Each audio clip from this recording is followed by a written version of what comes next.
Hello everyone, welcome to the subject planet. जैसे कि यहाँ पे हम प्रिपरेशन कर रहे हैं यूजीसी नेट पेपर 2 एजुकेशन की, जिसमें ये हमारी रिवीजन सीरीज है। ठीक है, ये रिवीजन सीरीज पूरी रहने वाली है, जिसको की पॉइंट से करने की कोशिश करेंगे, ज़्यादा डिटेल में नहीं जाएंगे। ऑलरेडी मैंने कल इसकी एक वीडियो अपलोड की है, जहाँ पे हम लोगों ने पेडागोजी, पेडागोजिकल एनालिसिस क्या होते हैं, लेवल्स क्या होते हैं, है ना, इन सबके कंसेप्ट को डिस्कस कर लिया है। जो आज का सेशन रहने वाला है, वहाँ पे हम डिस्कस करेंगे एंड्रोगोजी के बारे में।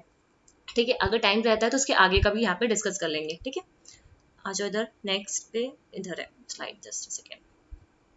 एंड्रोगोजी की कल मैंने जब इंट्रोडक्शन में दे रही थी, तो वहां पे मैंने एंड्रोगोजी के बारे में आपको बताया था। एंड्रोगोजी जो है, ठीक है, एंड्रोगोजी को ये जो टर्म है, ठीक है, इसको पॉपुलर किसने कराया था? इसको मैल्कम नॉवेल्स ने। ठीक है, इनका भी आगे पढ़ेंगे भी हम लोग, इनकी थ्योरी भी है मैल्कम नॉवेल्स की। ठीक है, जो एंड्रोगोजी है, यहाँ पे हम क्या करते हैं, एंड्रोगोजी में हम एडल्ट की स्टडी करते हैं। किसकी स्टडी करते हैं? Study of adult. Just a second, इसको रख लो यहाँ पे। एंड्रोगोजी में हम क्या करते हैं? स्टडी करते हैं एडल्ट्स की। अब सबसे पहले यहाँ पे एक जो मेन पॉइंट आपको ध्यान रखना है, इसको ओरिजिनली कॉइंड किसने किया था? ठीक है, ओरिजिनली कॉइन, मैं की पॉइंट लिख रही हूँ खाली। ठीक है, यहाँ पे ओरिजिनली कॉइन किसने किया था? आपके जर्मन एजुकेटर थे, अलेक्जेंडर। ठीक है, जर्मन एजुकेटर थे, वो कौन थे? अलेक्जेंडर, जिन्होंने इसे क्या किया था? ओरिजिनली कॉइन किया था। ये पहला पॉइंट हो गया आपका। ठीक है, उसके बाद यहाँ पे इन्होंने जब इसको कॉइन किया, अलेक्जेंडर ने, ठीक है, ओरिजिनली कॉइन किसने किया? अलेक्जेंडर ने। बाद में इसको पॉपुलर किसने कराया? पॉपुलर इस थ्योरी को कराया था मैल्कम नॉवेल्स ने। क्लियर है? ये बातें याद रखना। कॉइन किसने कराया था? अलेक्जेंडर कैप ने। ठीक है, 1833 में। और इसी थ्योरी को बाद में पॉपुलर किसने कराया? मैल्कम नॉवेल्स ने कराया। ठीक है, एंड्रोगोजी का जो ग्रीक में वर्ड है, मतलब ग्रीक में इसका जो मीनिंग है, वो क्या है? Man leading. ठीक है, क्या है? Man leading. ठीक है, और जब हम पेडागोजी की बात करते हैं, to lead the child, to guide the child, है ना, to lead the child, to guide the child, ये था। ठीक है, तो एंड्रोगोजी को कैसे समझ सकते हो? पहला पॉइंट यहाँ पे हमने क्या देखा, जो एंड्रोगोजी है उसे ओरिजिनली कॉइन किया था अलेक्जेंडर कैप ने, और उसको बाद में पॉपुलर कराया था मैल्कम नॉवेल्स ने। ये पहला पॉइंट हो गया। ठीक है, दूसरे पॉइंट में एंड्रोगोजी, एंड्रोगोजी का मतलब क्या होता है? Man leading. क्या होता है? Man leading. ये एक तरीके की आर्ट है, साइंस है। ठीक है, ये एक पॉइंट लिख लो, it is a sorry, the art and science of helping, science of helping, हम रिलेट करते हुए चलेंगे पेडागोजी को, हेल्पिंग एडल्ट्स टू लर्न। ठीक है, ये क्या करता है? ये एक आर्ट है, एक कला है, एक विज्ञान है, जो एडल्ट को सीखने में हेल्प करता है, एडल्ट को सीखने में क्या करता है? मदद करता है। तो इस स्लाइड से खाली इतना ही आप लोग को लिखना है। अभी ये वही लिखा हुआ जो भी हमने पीछे यहाँ पे बात की है। ठीक है, फिर आते हैं यहाँ पे, मैं बता दे रही हूँ यहाँ पे भी, जो वर्ड है एंड्रोगोजी, वो डेराइव कहाँ से हुआ? एडल्ट लीडिंग या फिर मैन लीडिंग से आया है। ठीक है, एंड्रोगोजी रेफर करता है to a theory of adult learning. ठीक है, जो क्या करती है? एडल्ट लर्निंग कहने का मतलब क्या है? देखो, एडल्ट लर्निंग और चिल्ड्रन लर्निंग, ये दोनों ही अलग अलग है। ठीक है, जो एडल्ट्स होते हैं वो अपनी लर्निंग को खुद से डायरेक्ट कर सकते हैं। ठीक है, वो इंटरनली मोटिवेटेड होते हैं। जबकि जब हम चाइल्ड की बात करते हैं, पेडागोजी में बात करते हैं, तो वहां बच्चों को क्या करना पड़ता है? मोटिवेट करना पड़ता है। उसके लिए हम क्या करते हैं? एक्सटर्नल मोटिवेशन उनको देते हैं। आप रिवॉर्ड दे सकते हो, या फिर उनकी मनपसंद की कोई चीज दे सकते हो, है ना, ये सारी चीजें होती हैं। लेकिन जब एडल्ट्स की बात करते हैं, वो कैसे होते हैं? सेल्फ डायरेक्टेड होते हैं। ये की पॉइंट्स हैं आपके, इंटरनली मोटिवेटेड होते हैं। जैसे आपका एंड्रोगोजी है, पेडागोजी है, उसको आपको पहचानने के लिए की पॉइंट जो होते हैं वो आपको पता होने चाहिए। ठीक है, की पॉइंट से ही आंसर्स निकल आते हैं यहाँ पे। तो जो एडल्ट्स होते हैं वो कैसे होते हैं? ज्यादा सेल्फ डायरेक्टेड होते हैं, वो अपनी लर्निंग खुद से कर सकते हैं, इंटरनली मोटिवेटेड होते हैं। ठीक है, teacher can draw on concept of andragogy to increase the effectiveness of their adult education. जो टीचर्स हैं, इस एंड्रोगोजी को यूज करके अपनी टीचिंग की इफेक्टिवनेस को इंक्रीज करा सकते हैं। ठीक है, ये की पॉइंट में ही लिखा हुआ है यहाँ पे। ये क्या है? आर्ट ऑफ टीचिंग है, साइंस ऑफ टीचिंग है। यहाँ पे ये एक तरीके का ऐसा प्रोफेशन है जहाँ पे हम एडल्ट्स को टीच करते हैं। एडल्ट यहाँ पे प्रैक्टिस करते हैं एजुकेशन में। स्पेसिफिक टीचिंग मेथड्स होते हैं। ठीक है, एंड्रोगोजी रिफर करता है मेथड एंड प्रिंसिपल्स। ठीक है, अभी मैंने आगे बताया, ये क्या करता है? एंड्रोगोजी हेल्प करता है कि अडल्ट की लर्निंग को, अडल्ट को लर्न कराने में ये मदद करता है। तो यहाँ पे कुछ मेथड्स एंड प्रिंसिपल्स का यूज करता है। ठीक है, क्लियर है बातें? अब आ जाओ इसकी डेफिनेशन पे। डेफिनेशन वही लिखी हुई है जो पिछला बताया हुआ है, सिर्फ नाम याद रखना। ये जो डेफिनेशन थी ये कूपर हैंशेक ने दी थी एंड ये मेलकम नॉवेल्स, ठीक है। मेलकम नॉवेल्स और ये दोनों ही इंपॉर्टेंट है। ये कूपर ने दी थी। कूपर ने बोला था एंड्रोगॉजी क्या है, एक थ्योरी है जो गाइड करता है, guide the scope of both research and practice, ठीक है। की पॉइंट से ध्यान रखो, बोथ रिसर्च एंड प्रैक्टिस की बात किसमें की, एंड्रोगॉजी में किसने की थी, कूपर ने की थी। मेलकम नॉवेल ने क्या बोला था, ये क्या है, ये एंड्रोगॉजी एक आर्ट है, साइंस है, ठीक है, एडल्ट की लर्निंग की, ठीक है। तो ये ऐसे की पॉइंट में याद रखो, पूरी डेफिनेशन नहीं याद रहती कोई बात नहीं, आप की पॉइंट में ध्यान रखो यहाँ पे, है ना। फिर आते हैं कुछ एजम्पशन। क्लियर है यहाँ तक, मुझे नहीं लगता यहाँ पे कोई दिक्कत होने चाहिए, ठीक है। क्या क्या एजम्पशंस हैं आपके एंड्रोगॉजी के, तो मेलकम नॉवेल्स, ये एजम्पशंस जो दिए थे एंड्रोगॉजी के, ये किसने दिए थे, मेलकम नॉवेल्स ने दिए थे। देयर आर द 4 एजम्पशंस, ठीक है, 4 एजम्पशंस इन्होंने दिए थे। Adult need to know why they need to learn something, adult को ये पता होना चाहिए कि वो कोई चीज क्यों सीखना चाह रहा है, ठीक है। एडल्ट को ये पता होना चाहिए, एडल्ट को जरूरी है कि वो ये जाने वो जो चीजें सीख रहे हैं, ठीक है, वो क्यों सीख रहा है। ये इनका पहला एजम्पशन था। दूसरे एजम्पशन में आता है adult needs to learn experientially, मतलब एडल्ट्स को एक्सपीरियंस करके सिखाना चाहिए। जो भी एडल्ट्स हैं उनको आप क्या कराओ, एक्सपीरियंस करके सिखाओ, ठीक है। एडल्ट्स को पढ़ाने के लिए क्या करना है, आपको प्रॉब्लम्स जो सॉल्विंग अप्रोच है उसका यूज करना है यहाँ पे, ठीक है। Adult learn best when the topic is of immediate value, जो एडल्ट्स होते हैं वो बहुत अच्छे से सीखते हैं जब उनको ये लगता है कि ये जो टॉपिक है ये हमें मतलब ये हमें तुरंत उसका फायदा देगा। जैसे होता नहीं है कि हम लोग जब कोर्सेज को ऑप्ट करने जाते हैं तो हम लोग देखते हैं कि कौन से कोर्स में हमें ज्यादा मतलब तुरंत ही जॉब मिल जाएगी, है ना, ऐसे कोर्सेज को देखते हैं जिसका ज्यादा प्रॉफिट है, जिसका ज्यादा बेनिफिट हमें मिल सकता है। तो वही चीज यहाँ पे लिखी हुई है, adult learn best when the topic is of immediate value, मतलब ये जो टॉपिक है, ठीक है, अगर उसने देखा जैसे सिंपल इंटरेस्ट उसको पढ़ना है, ठीक है, वो समझ रहा है सिंपल इंटरेस्ट अगर मैं क्लास में सीख लूंगा तो आगे इसको यूज कर पाऊंगा, मुझे पता है इसका यूज आगे करना है, ठीक है, उसको तुरंत इसका यूज करना है तो वो क्या करेगा, उस चीज को सीखेगा, ठीक है। जैसे अभी मान लो आपका एग्जाम नियर है, आपने देखा कि यूनिट 7 के अभी प्रीवियस ईयर में काफी सारे क्वेश्चन पूछे गए, फॉर एग्जाम्पल, ठीक है, फॉर एग्जाम्पल आपने देखा यूनिट 7 के काफी सारे क्वेश्चन पूछे गए, तो आप क्या करोगे, यूट्यूब पे जाओगे और रिवीजन सीरीज के नाम से बहुत सारे वीडियोस को देखना स्टार्ट करोगे, बहुत सारे वीडियोस को देखना स्टार्ट करो, क्योंकि आपको पता है कि यूनिट 7 की प्रीवियस ईयर में क्वेश्चन बहुत ज्यादा पूछे गए, इसका वेटेज बहुत ज्यादा रहे, ज्यादा था, तो आप कोशिश करोगे इमीडिएटली मैं यूनिट 7 को जल्दी से पढ़ लूं, ठीक है, क्योंकि ये इसका वेटेज ज्यादा है, इससे मुझे ज्यादा नंबर मिलेंगे, ठीक, क्लियर है। तो सबसे पहला एजम्पशन क्या आता है, एडल्ट को ये पता होना चाहिए कि उन्हें क्यों सीखना है, क्या कैसे सीखना है, और एडल्ट की जो भी लर्निंग होनी चाहिए वो एक्सपीरियंस पे बेस्ड होनी चाहिए, है ना, लर्नर्स एक्सपीरियंस करके सीखे, है ना। और दूसरी चीज यहाँ पे इसके लिए जब एडल्ट्स की बात करते हैं यहाँ पे प्रॉब्लम सॉल्विंग अप्रोच का यूज करना चाहिए और उनको मोटिवेट करना, ठीक है, मतलब कह सकते हो, मतलब उसको इमीडिएट उनका वैल्यू दिखे, इमीडिएट उसका इम्पैक्ट उनको दिखे, तो ऐसे टॉपिक को सीखना ज्यादा पसंद करते हैं, ठीक है, क्लियर है। अब इसी में ही एक पॉइंट और आप लोग बढ़ा लो, है ना, या फिर रहने दो, ठीक है, इधर आ जाओ। नॉवेल्स ने डिस्कस किए थे 4 प्रिंसिपल्स, ठीक है, इनके 4 प्रिंसिपल्स थे एडल्ट लर्निंग के, ठीक है, जो जब भी educators that educators should consider when teaching the adults, ठीक है, जब भी एडल्ट्स को पढ़ाएं तो इन कंसेप्ट को याद मतलब कंसिडर करना इन प्रिंसिपल्स को, जिसमें आता है adults need to be involve in the planning and evaluation of their instruction, मतलब जब भी आप प्लानिंग करो, ठीक है, अपने टॉपिक का, अपना जो लेसन है उसमें एडल्ट्स का इन्वॉल्वमेंट होना चाहिए, ठीक है, प्लानिंग में वो उनका इन्वॉल्वमेंट होना चाहिए, ठीक है, जब भी आप इवैल्यूएशन कर रहे हो इंस्ट्रक्शन का तो वहां पे एडल्ट्स का इन्वॉल्वमेंट होना चाहिए, ठीक है।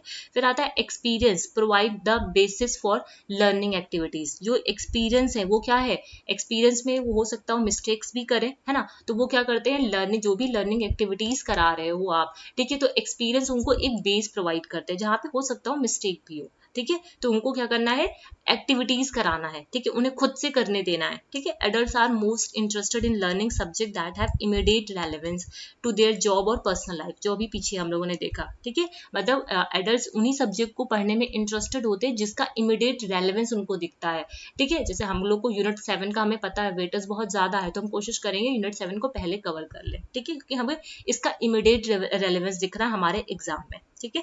यहाँ पे क्या आता है, एडल्ट की लर्निंग कैसी होनी चाहिए, प्रॉब्लम सेंटर्ड होनी चाहिए, कंटेंट सेंटर्ड नहीं होनी चाहिए, ठीक है, प्रॉब्लम सेंटर्ड होनी चाहिए। क्लियर है बातें, ये यहाँ तक चीजें क्लियर है। नेक्स्ट आ जाते हैं, इसमें एक चीज वो थी, जब हम बात करते हैं सेल्फ डायरेक्टेड लर्निंग की, ठीक है, जब ये मैंने देख ली, मैंने लिखा आगे नहीं लिखा है, हाँ आगे है, ठीक है, इधर आ जाओ। मैल्कम एस नोवेल, ठीक है, theory of andragogy is a learning theory, ठीक है। अब ये क्या है, थ्योरी मतलब मैल्कम नोवेल्स की जो थ्योरी है, ठीक है, एंड्रोगोजी की, वो क्या है, एक लर्निंग थ्योरी है, ठीक है, that is developed on the specific need of the adult, ठीक है। ये जो थ्योरी है वो जो एडल्ट लर्नर है उनकी स्पेसिफिक नीड के लिए, उनकी स्पेसिफिक जो ज़रूरतें हैं उनको उसमें मदद करने के लिए इसको डेवलप किया गया है। जबकि हम जब पेडोगोजी की बात करते हैं तो ये क्या होता है, लर्निंग इन चाइल्डहुड, ठीक है, लर्निंग इन चाइल्डहुड मतलब जो बच्चों को चाइल्डहुड में जो पढ़ाया जाता है, ठीक है। नॉवेल्स ने एम्फेसाइज किया है एडल्ट्स कैसे होते हैं, सेल्फ डायरेक्टेड होते हैं और रिस्पॉन्सिबल होते हैं अपने खुद के डिसीजंस के लिए, ठीक है, रिस्पॉन्सिबल होते हैं अपने खुद के डिसीजंस के लिए। तो ये मैल्कम्स एस नोवेल की जो थ्योरी है एंड्रोगोजी की, वो एक लर्निंग थ्योरी है जिसको डेवलप किया है जो एडल्ट लर्नर है उनकी स्पेसिफिक नीड्स को हेल्प करने के लिए, ठीक है, मदद करने के लिए। जबकि पेडागोजी को डेवलप किया गया है बच्चों को सिखाने के लिए, उनकी लर्निंग कराने के लिए। मैल्कम नॉवेल्स बोलते हैं जो एडल्ट्स होते हैं वो सेल्फ डायरेक्टेड होते हैं अपनी डिसीजंस के लिए, ठीक है, वो खुद रिस्पॉन्सिबल्स होते हैं, खुद रिस्पॉन्सिबिलिटी वो लेते हैं, ठीक है। कुछ एजम्पशंस हैं आपके जो एंड्रोगोजी के अंदर आते हैं, ये आपको पॉइंट याद रखना है। सेल्फ कंसेप्ट, ठीक है, जो भी सेल्फ कंसेप्ट होता है वो खुद से उस कंसेप्ट को फॉर्म कर पाते हैं। पास्ट लर्निंग एक्सपीरियंसेस का यूज करना, ठीक है, एंडोगोजी में जो भी एडल्ट्स होते हैं जो उनके पास्ट लर्निंग के एक्सपीरियंसेस होते हैं उनको यूज करते हैं। ये सब जितने भी पॉइंट लिखे हैं ना, ये सब एज अ की पॉइंट है, अगर आपको ये पॉइंट दिखते हैं तो आप समझ जाओ कि ये एंड्रोगोजी है आपकी, ठीक है। Readiness to learn, readiness to learn मतलब कितने ज्यादा एडल्ट आपके तत्पर हैं सीखने के लिए, ठीक है। प्रैक्टिकल रीजन होना चाहिए उनको सिखाने के लिए, थ्योरेटिकल रीजन नहीं होना चाहिए। अगर थ्योरेटिकल रीजन आप उन्हें दोगे तो शायद वो इंटरेस्टेड ना हो। इंटरनली मोटिवेट होते हैं, इंटरनली मोटिवेट होते हैं और प्रॉब्लम सेंटर्ड पे फोकस करते हैं, ठीक है। क्लियर है बातें। अब आ जाते हैं एंड्रोगोजी एंड पेडोगोजी। अब ये जो एंड्रोगोजी और पेडोगोजी के बीच में डिफरेंसेस क्या है, ठीक है। ये सेल्फ डायरेक्टेड होते हैं, जो एंड्रोगोजी होते हैं ये डिपेंडेंट होते हैं टीचर्स पे, जब टीचर्स उन्हें पढ़ाएंगे तभी वो पढ़ेंगे, ठीक है। यहाँ पे क्या होता है, उनके पास जब जो एडल्ट होते हैं उनके पास बहुत सारा एक्सपीरियंस होता है, ठीक है, लेकिन पेडोगोजी में जो चाइल्ड होते हैं उनके पास बहुत कम एक्सपीरियंस होता है, ठीक है, उन्होंने ज्यादा एक्सप्लोर नहीं कर रखा होता है, ठीक है। यहाँ पे जो लर्निंग होती है वो सोशल रोल से बिल्कुल रिलेटेड होती है, कम्युनिटी से रिलेटेड होती है, सोसाइटी से रिलेटेड होती है, ठीक है। और ये जो ये लर्निंग होती है यहाँ पे डिक्टेटेड बाय द टीचर, ठीक है। ये कौन करता है, टीचर डिक्टेट करता है उन्हें कि हाँ तुम्हें ये वाला होमवर्क करके लेके आना है, आज तुम्हें ये वाला लेसन तैयार करना है, कुछ ऐसा। ये प्रॉब्लम सेंटर्ड होती है, ठीक है। कोई भी इन्वायरमेंटल से प्रॉब्लम हो सकती है, इंटरनेशनल कोई प्रॉब्लम हो गई उस पर डिस्कशन करना है ना, तो ये प्रॉब्लम सेंटर्ड होती है जहाँ पे ग्रुप डिस्कशन होते हैं, कोलैबोरेटिव डिस्कशंस होते हैं, है ना। ये कैसा होता है, सब्जेक्ट कंटेंट होता है कि आज मैंने मैथ्स में ये वाला होमवर्क दिया है तो ये वाले होमवर्क में आपको 4 क्वेश्चन करके लेके आना है, ठीक है। उसके लिए आप क्या करते हो, एक्सटेंसिकली मोटिवेटेड होता है। जैसे अब बच्चा ने 4 क्वेश्चन करके लेके आया नेक्स्ट डे, तो आपने क्या लिख दिया, गुड लिख दिया, तो बच्चा क्या करेगा, नेक्स्ट डे फिर से और अच्छे से काम करके लेके आएगा, तो आप क्या लिखोगे, वेरी गुड लिखोगे। फिर और अच्छे से करके लेके आएगा, फिर क्या लिखोगे, एक्सीलेंट करोगे। तो ये क्या है, एक्सटेंसिवली मोटिवेट हो रहा है, ठीक है, आप उसको रिवॉर्ड दे रहे हो। इंट्रिंसिकली मोटिवेटेड कहने का मतलब क्या, वो खुद से मोटिवेटेड है, ठीक है। अब वो खुद से सीखना चाह रहा है क्योंकि उसको इसमें इंटरेस्ट आ रहा है, उसका वो रेलेवेंस वहां पे देख पा रहा है, ठीक है। अब ये जो पेडागोजिकल और वर्सेस एंड्रोगोजी है, इसका मैं जो इमेज है आपको टेलीग्राम पे शेयर कर दूंगी। जो चीज़ें मैंने पहले बताई हैं वही चीज़ें यहाँ पे लिखी भी हुई हैं, ठीक है। तो टेलीग्राम पे एक बारी को सिर्फ रीड कर लेना, लर्न करने की बिल्कुल जरूरत नहीं है, ठीक है। अब आ जाओ सेल्फ डायरेक्टेड लर्निंग पे, ठीक है। अब ये जो सेल्फ डायरेक्टेड लर्निंग है, नोवेल्स ने जो डिफाइन किया सेल्फ डायरेक्टेड लर्निंग, क्वेश्चंस आए हुए से, ये क्या है, एक तरह का इनिशिएटिव है, ठीक है। मतलब एज टेकिंग द इनिशिएटिव, जो एडल्ट्स हैं वो इनिशिएटिव ले रहे हैं, ठीक है, assesses one's own needs create goals and seek out appropriate strategies on their own. मतलब सेल्फ डायरेक्टेड लर्निंग कहने का सिर्फ सिंपल सा मतलब यहाँ पे है जो लर्नर्स हैं, जो एडल्ट्स हैं, वो अपनी खुद की लर्निंग के लिए खुद इनिशिएट कर रहे हैं। जैसे आप हो, आपको यूनिट 7 पढ़ना है, आपने कहीं कोचिंग नहीं ज्वाइन की है, कुछ नहीं किया है, आप क्या कर रहे हो, आप खुद से इनिशिएट कर रहे हो। आपको पता है इसका जो वेटेज है वो बहुत ज्यादा है, ठीक है, वेटेज बहुत ज्यादा है यूजीसी नेट में। ऐसा है नहीं, मैं जस्ट एग्जांपल दे रही हूँ यहाँ पे, ठीक है, ऐसा मत समझ लेना, ठीक है, सबका इक्वल वेटेज है यहाँ पे, ठीक है। यूजीसी नेट पे बहुत ज्यादा वेटेज है, तो आप क्या करोगे, खुद से इनिशिएट करोगे।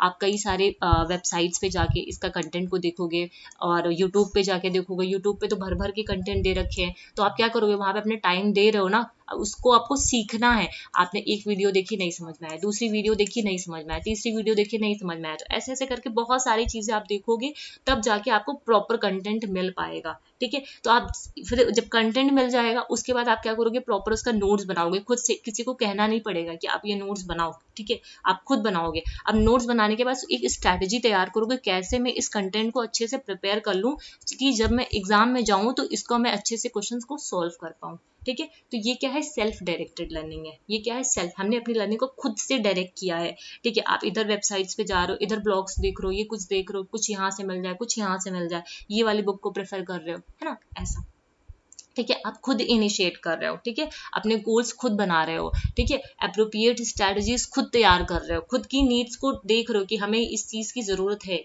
ठीक है, इसको हमें कैसे फुलफिल करना है, आप ये खुद देख रहे हो, ठीक। This is unlike a typical classroom, ठीक है, ऐसा टिपिकल क्लासरूम में नहीं होता है। टिपिकल क्लासरूम में क्या होता है, एक टीचर आता है, उसको पता होता है कि आज हमें यहाँ पे डिफरेंशिएशन पढ़ाना है, तो वो डिफरेंशिएशन के आएगा, 5 क्वेश्चन करा करके चला जाएगा, ठीक है। वहां पे क्या होता है, when student engage much more passively, उसने ब्लैक बोर्ड पे क्या किया, आपको डिफरेंशिएशन पढ़ाया, बच्चे ने क्या किया, कॉपी में नोट कर लिया, तो बच्चा कैसा है, यहाँ पे पैसिव है, एक्टिव तो है ही नहीं, उसने सेल्फ डायरेक्टेड लर्निंग तो उसकी हुई ही नहीं, उसने कुछ भी इनिशिएट नहीं किया है यहाँ पे, है ना। It is a process in which a learner assumes primary responsibility for planning, implementing and evaluating a learning project। यहाँ पे जब सेल्फ डायरेक्टेड लर्निंग की बात करते हैं तो ये एक ऐसा प्रोसेस है जहाँ पे प्राइमरी रिस्पॉन्सिबिलिटी किसकी होती है, प्लान करने की, इम्प्लीमेंट करने के लिए, इवेलुएट करने की, ये बच्चे की खुद होती है, ठीक है, लर्नर्स की खुद होती है, टीचर की रिस्पॉन्सिबिलिटी नहीं होती है। अब आप घर पे बैठ के ये वीडियोस अगर देख रहे हो तो किसी ने आपको बोला तो नहीं है, ये आपकी रिस्पॉन्सिबिलिटी है कि आपको ये कंटेंट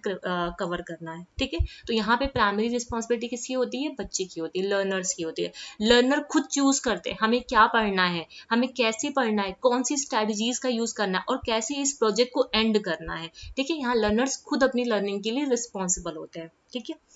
सेल्फ, ये अकॉर्डिंग टू मेलकम नॉवेल्स, जो सेल्फ डायरेक्टेड लर्निंग होती है वो डिस्क्राइब करती है process in which individual take the initiative, जो ऊपर बताया वही चीज यहाँ पे लिखा है, ठीक है। इंडिविजुअल खुद इनिशिएटिव लेते हैं। अब यहाँ पे वो किसी की मदद भी ले सकते हो या किसी बिना किसी मदद से भी हो सकता है, ठीक है। हो सकता है आप यूट्यूब की या फिर वेबसाइट्स की मदद लो, या फिर हो सकता हो आपके पास पहले से नोट्स प्रिपेयर हो, आप उसी से पढ़ना शुरू कर दो, है ना। तो लर्नर्स क्या करते हैं, अपनी खुद की स्ट्रेंथ को, अपनी वीकनेस को डायग्नोज करते हैं और लर्निंग गोल्स को फॉर्मुलेट करते हैं, ठीक है। अब उसके लिए क्या करते हैं, जो भी रिसोर्सेज की जरूरत होती है उसको चूज करते हैं, चूज करने के बाद प्रॉपर उसका इम्प्लीमेंट करते हैं, ठीक है। फिर उसके बाद इवेलुएट करते हैं क्वेश्चन आंसर करके कि उन्होंने कितना सीखा, ठीक है। जैसे आप लोग कर रहे हो, आप लोग सेल्फ डायरेक्टेड हो कि हमें यूजीसी नेट के लिए प्रिपेयर करना है, ठीक है। फिर आते हैं कॉम्पिटेंसीज, कौन कौन सी कॉम्पिटेंसीज होती हैं सेल्फ डायरेक्टेड लर्निंग में।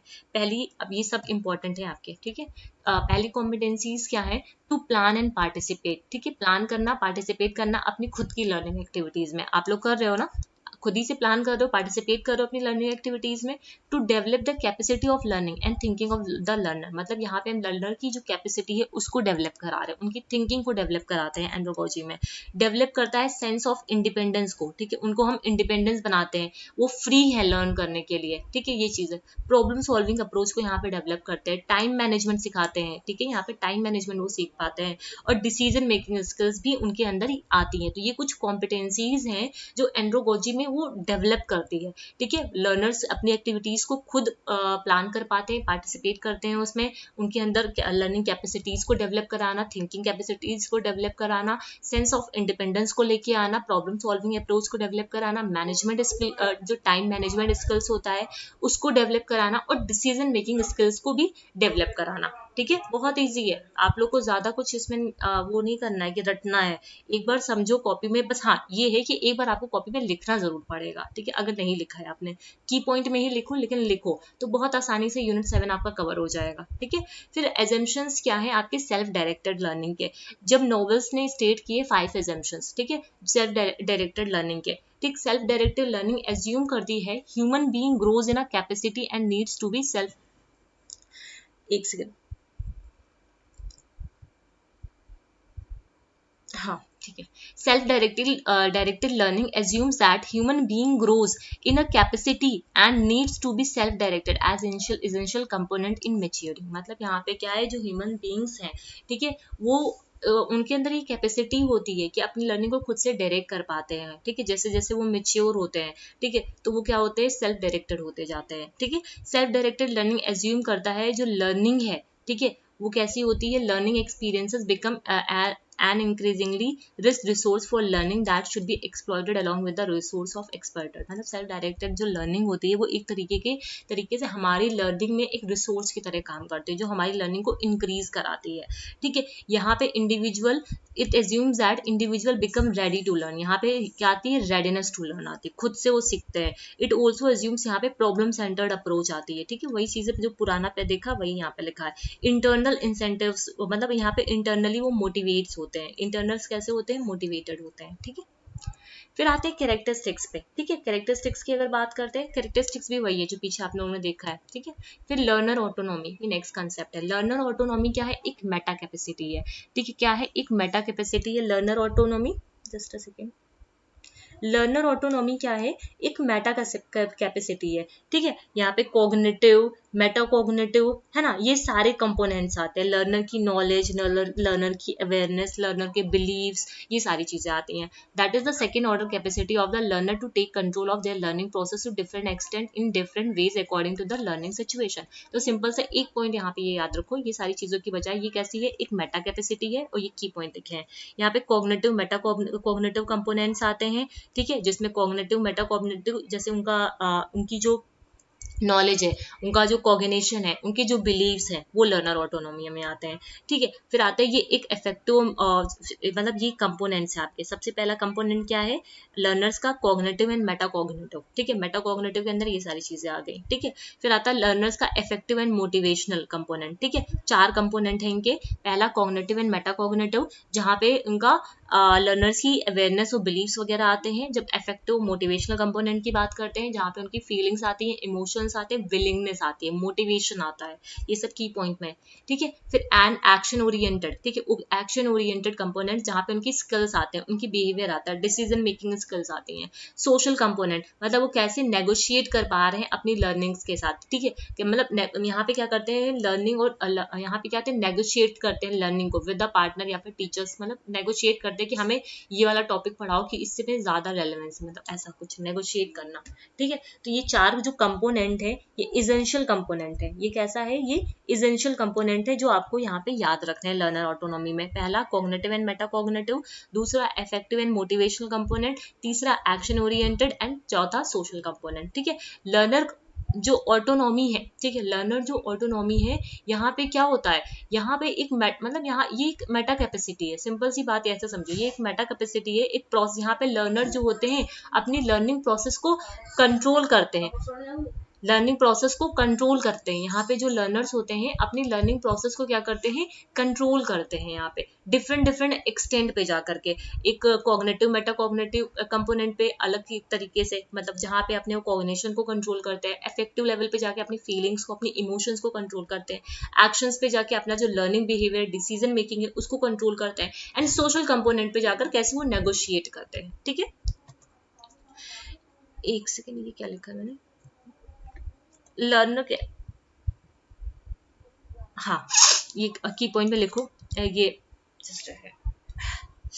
An essential characteristics of learner autonomy is the capacity of a learner to activate uh, an interaction, ठीक है, and balance among these dimension in different। देखो सिंपल सी बात ये है, ये जो कैरेक्टरिस्टिक्स है आपकी लर्नर ऑटोनॉमी की, वो ये है कि वो कैसे एक्टिवली, ठीक है, इंटरैक्ट कर पाते हैं, कैसे कंट्रोल कर पाते हैं इन सारे कंपोनेंट को ठीक है, कैसे एक्टिवली एंड कैसे इफेक्टिवली कंट्रोल करते हैं, ठीक है, कैसे एक्टिवली इन सारे कंपोनेंट को ये आपस में इंटरैक्ट कर पाते हैं, ठीक है, प्रॉपर बैलेंस कर पाते हैं, ठीक है। लर्नर ऑटोनॉमी में जरूरी है कि ये वो जो लर्नर्स हैं, ठीक है, वो अपने इन चारों कंपोनेंट को बैलेंस कर पाए। कोई भी डिसबैलेंस होगा तो वो दिक्कत करेगा उनके लिए, ठीक है। तो यहाँ पे कैसे वो एक्टिवली इस चीज को क्या कर पाते हैं, क्या बोलते हैं उसको, बैलेंस कर पाते हैं, है ना। ठीक, फिर आते हैं डायनेमिक मॉडल पे। इतनी चीजें क्लियर है, किसी को कोई दिक्कत इसमें? मुझे नहीं लगता होनी चाहिए, है ना। अच्छा, एक चीज यहाँ पे और लिख लो। जब हम स्टेजेस की बात करते हैं, है ना, कि जब लर्नर्स की जो ऑटोनॉमी है, लर्नर्स ऑटोनॉमी में 4 स्टेजेस होती हैं, ठीक है। 4 स्टेजेस कौन कौन सी होती हैं, कॉपी में लिख लो। पहली स्टेज पे क्या होता है, गेटिंग स्टार्टेड। गेटिंग स्टार्टेड कहने का मतलब क्या है, आपका शुरू करना, ठीक है, गेटिंग स्टार्टेड, ठीक है। फिर दूसरा स्टेप में क्या आता है, चूजिंग कंपोनेंट एंड डिस्क्रिप्टर। आप क्या करोगे, स्टार्ट करोगे, फिर उसके बाद क्या करोगे, कंपोनेंट्स को चूज करोगे, ठीक है, चूजिंग कंपोनेंट्स एंड उसके जो डिस्क्रिप्टर्स हैं उनको चूज करना, ठीक है। फिर आ जाओ थर्ड, फिर क्या करोगे, अपनी जो कॉम्पिटेंसीज है, अब पीछे हम लोग ने कॉम्पिटेंसीज को देख लिया है, ठीक है, उसको क्या करोगे आप यहाँ पे एसेस करोगे, वंस ओन कॉम्पिटेंसीज, ठीक है। फिर नेक्स्ट आता है, आप क्या करोगे, कंपेयर कराओगे पर्सपेक्टिव्स को, जो जो मतलब डिफरेंट जो आपके पॉइंट ऑफ व्यू हैं या फिर दृष्टिकोण है, पर्सपेक्टिव्स हैं, उसको यहाँ पे क्या करोगे, आप कंपेयर कराओगे पर्सपेक्टिव, ठीक है। तो ये ऐड कर लेना एक्स्ट्रा, ठीक है, क्लियर है। अब आ जाओ डायनेमिक जो मॉडल है लर्नर्स का ऑटोनॉमी का, ठीक है। ये जो डायनेमिक मॉडल है, ठीक है, पहले इसकी पूरी कहानी सुन लो, ठीक है, कहानी सुन लो, और ये कहानी को लिखने की बिल्कुल भी जरूरत नहीं है, जो इंपॉर्टेंट होगा वो मैं बताऊंगी, उसको वहां पे लिखना, ठीक है। अब ये जो पूरे कहानी में समझो है क्या, ठीक है, एक बार मैं कहानी पूरी समझा देती हूँ। जो ये डायनेमिक मॉडल है लर्नर ऑटोनॉमी का, takes the form of a sphere. किस फॉर्म में होता है, स्फेयर के फॉर्म में होता है। इसमें क्या होती है, कुछ डायमेंशन होती हैं। अब ये जो डायमेंशंस के नाम है ये आपके लिए इंपॉर्टेंट है, ठीक है, जो मैं बोलती जा रही हूँ वही कॉपी में लिखना और मत लिखना। ये जो डायमेंशन के नाम है वो इंपॉर्टेंट है, ठीक है। ये डायनेमिक जो मॉडल है लर्नर ऑटोनॉमी का, जो एक स्फेयर के फॉर्म में होता है, जहाँ पे 3 डायमेंशंस आती हैं, ठीक है। अभी हम लोगों ने इसको पढ़ा भी है, ठीक है, action oriented dimension, cognitive and metacognitive dimension and affective and motivational dimension, ठीक है, एक्शन ओरिएंटेड डायमेंशन। अब यहाँ पे देखो अलग अलग तरीके से दे रखा है, एक्शन ओरिएंटेड हो गया, ठीक है, ये 3 डायमेंशन अलग अलग तरीके से दे रखी है, ठीक है, नाम है इसके। एक्शन अभी देखेंगे उसको भी, action oriented dimension, cognitive and metacognitive dimension and affective and motivational dimension, clear है। A social component is integrated into each of these dimension, ठीक है।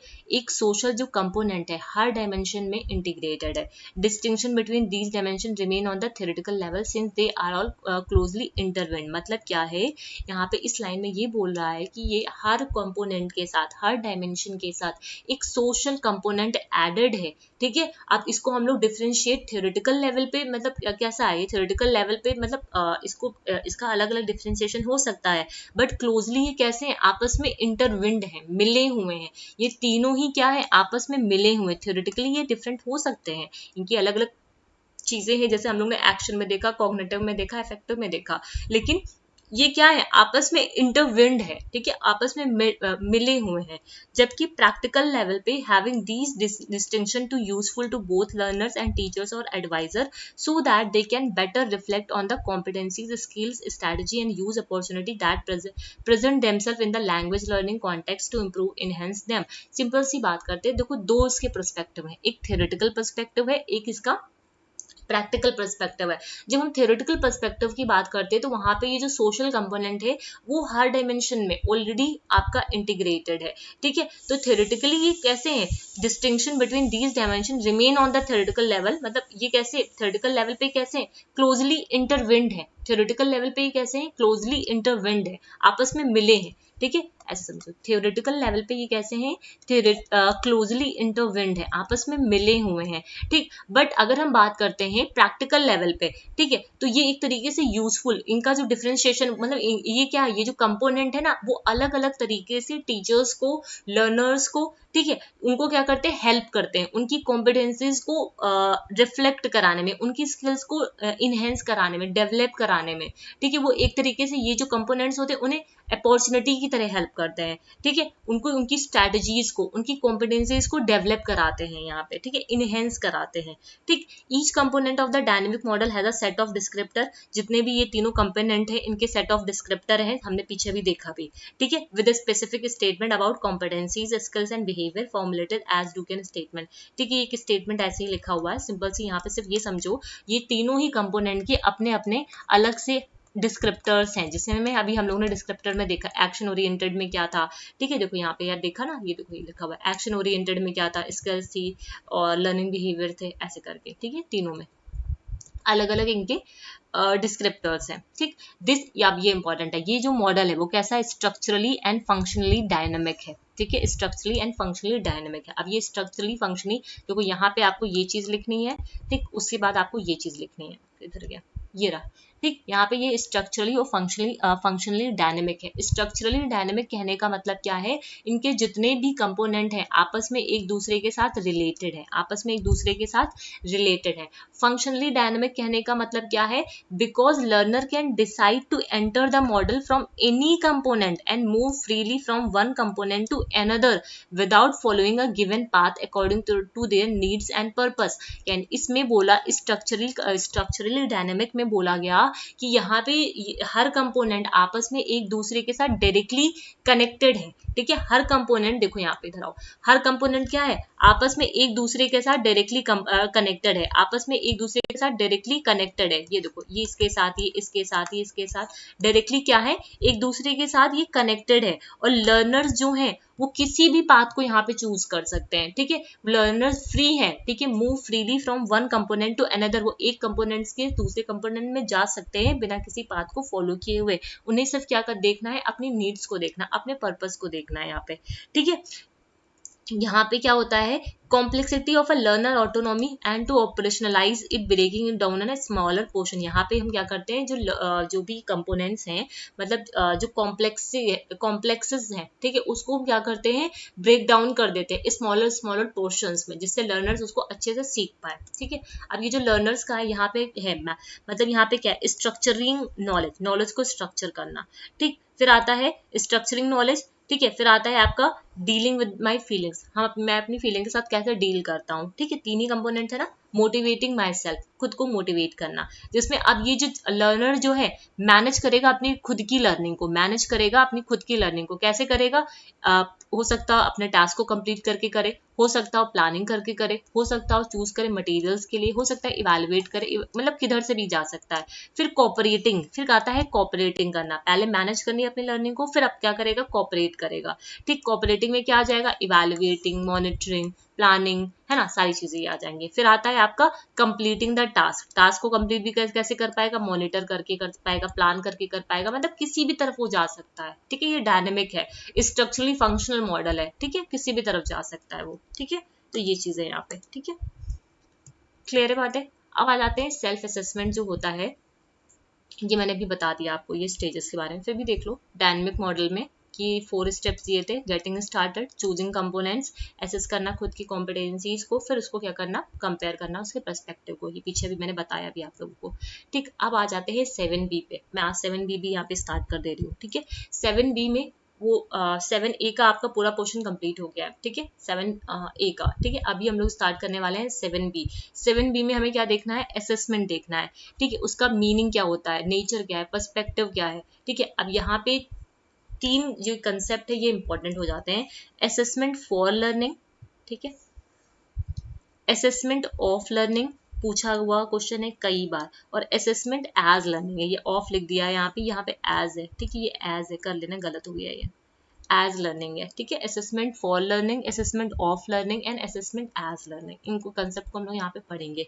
इससे पहले अभी जब हम लोग कल का पेपर डिस्कस कर रहे थे 2023 का, ठीक है, कल जिन लोगों ने भी उसको देखा होगा, वहां पे 3 कंसेप्ट आए थे। मेजरमेंट, जहाँ पे टीचर क्या कर रही थी, टेस्ट स्कोर को रिफ्लेक्ट कर रही थी, इनलिस्ट कर रही थी। इवैल्यूएशन और असेसमेंट, 3 कंसेप्ट थे ना वहाँ पे, वो यहीं से आए हुए थे आपके, ठीक है। अब समझो मेजरमेंट में क्या होता है, ये क्वांटिटेटिव एस्पेक्ट होता है। कैसा एस्पेक्ट होता है आपका, क्वांटिटेटिव एस्पेक्ट होता है। किसी को कोई दिक्कत यहाँ तक, मुझे नहीं लगता यहाँ पे किसी को कोई दिक्कत होनी चाहिए, है ना। मेजरमेंट क्या है, एक क्वांटिटेटिव एस्पेक्ट है, ठीक है। मैं इसको पूरा आपको एक चार्ट के थ्रू समझाती हूँ, रुको जस्ट अ सेकेंड।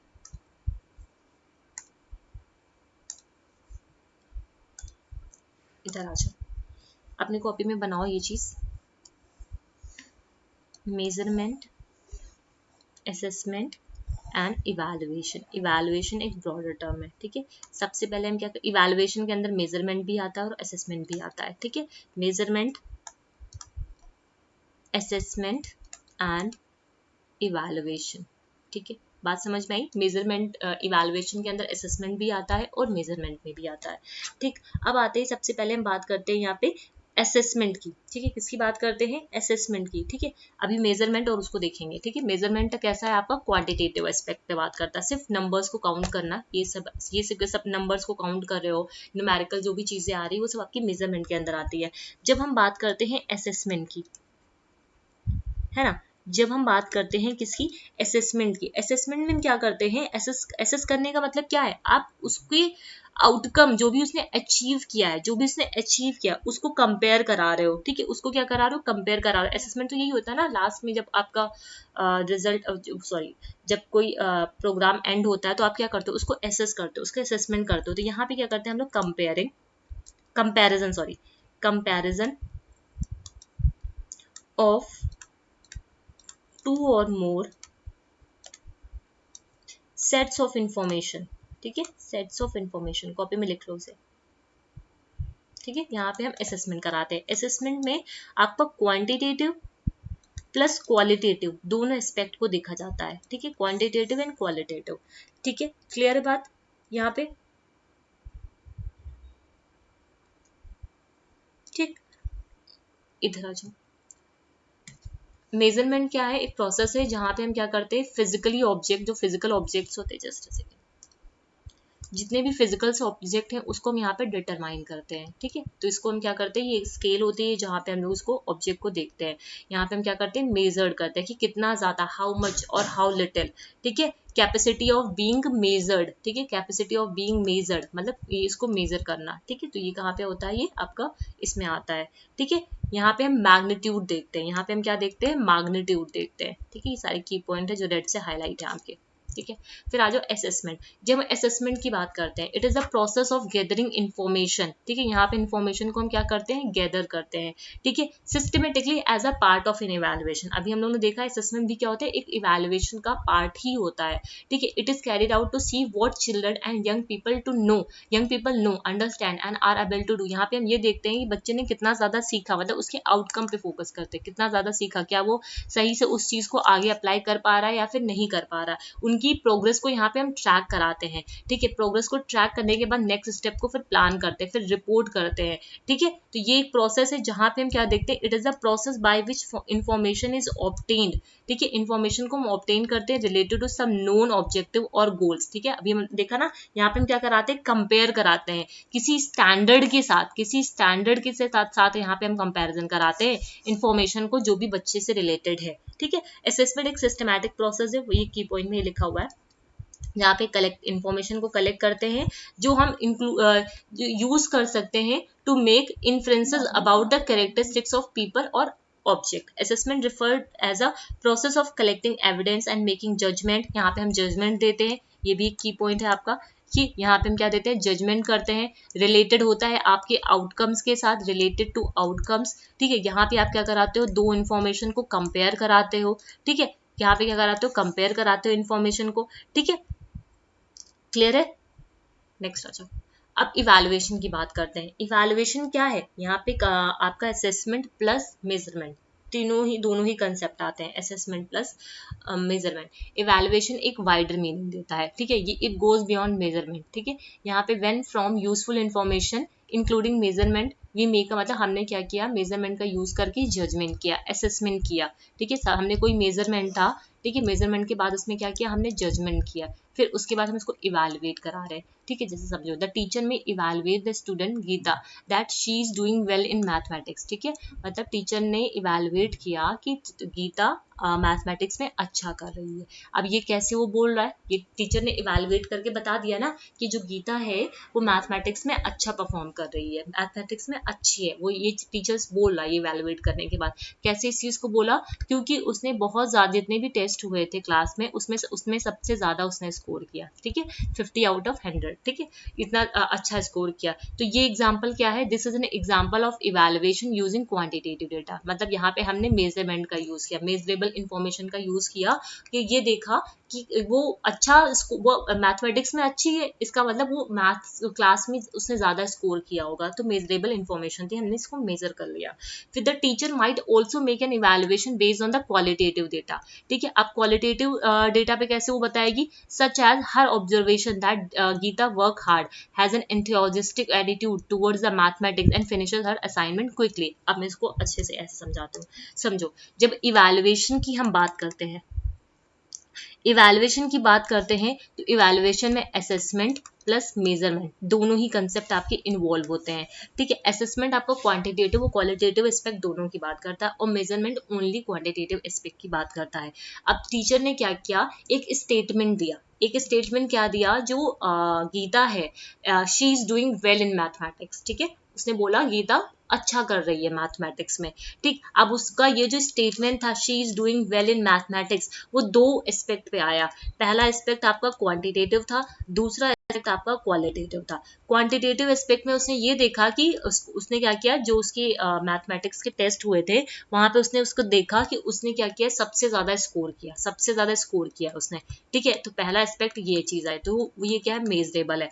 दूसरा एस्पेक्ट क्वालिटेटिव में उसने ये देखा, जो गीता है वो बहुत ज्यादा हार्ड वर्किंग है, बहुत ज्यादा एंथुसियास्टिक है, ठीक है। जब मैथ्स का एंथुसियास्टिक एटीट्यूड है उसका टुवर्ड्स द मैथ, मतलब मैथ्स का जो प्रॉब्लम होता है वो बहुत आसानी से सॉल्व कर लेती है, ठीक है। जितने भी मैथ्स के असाइनमेंट होता है बहुत क्विकली कर लेती है, तो इसका मतलब ये मैथमेटिक्स में बहुत अच्छी है, ठीक है। तो ये इसका क्या है, क्वालिटेटिव एस्पेक्ट है। क्लियर है बातें, यहाँ तक चीजें समझ में आई। तो इवैल्यूएशन एक साइंस है जो इन्फॉर्मेशन को प्रोवाइड करता है, हम डिसीजन मेक करते हैं, ठीक है। यहाँ अब ये जो इवैल्यूएशन है, मेजरमेंट है और असेसमेंट है, ये तीनों कंसेप्ट आपको क्लियर होने चाहिए, ठीक है। यहाँ पे हम क्या करते हैं, ये जो प्रोसेस है, ठीक है, यहाँ पे हम क्या करते हैं, इंफॉर्मेशन को गैदर करते हैं, प्रोसेस कराते हैं, जजमेंट करते हैं और डिसीजन बना लेते हैं।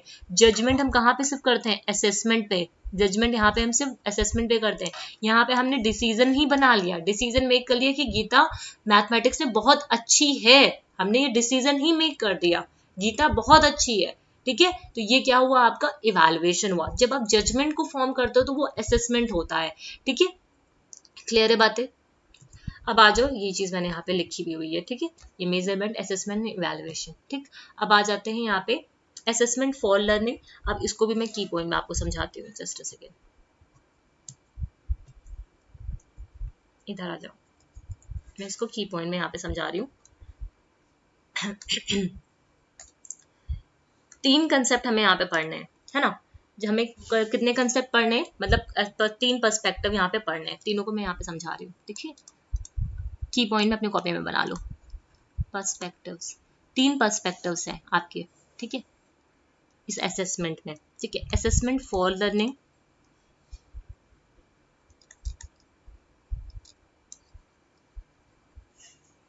ठीक है, फिर assessment of learning,